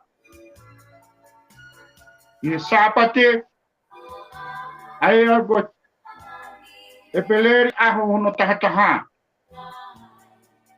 I taimi ono e fiafi, ke hongo fuu tolu noa. E whare whakasteiki koia, o i steiki tonga i he noa te. I he tolu ni manoa saute, i he whanoa wesi te i West Valley. E whakahoko e whakawhamiri. I he pongi aho monite, e peleri aho tahawa i he walu. E osa e whakawhamiri e hoka tuai, ai porokalama malanga e bisope. Hoi ki mai kainga tonga. Whakamore ala ka baguia i haaku tō no. Te ulabe. A taha o ki kai te ulava. O au sia. I taimba tau, o kou whawhawhonga i atu ai whamarolo to honga. Ai whamiri. O tau wange. Ke kau atu ia humo ngahi lotu. A ngahi polo kama kotoa.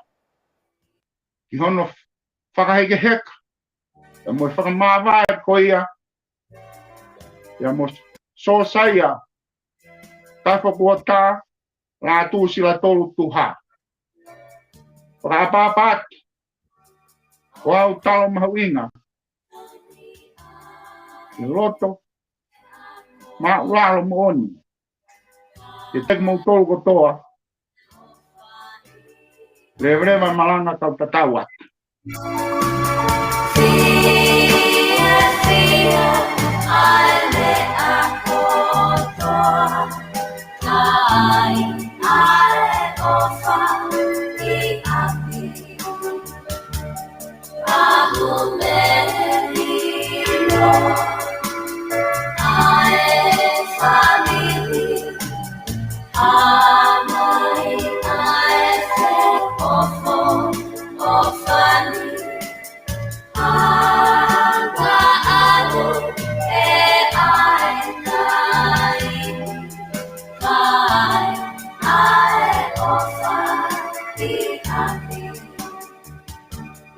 Oh,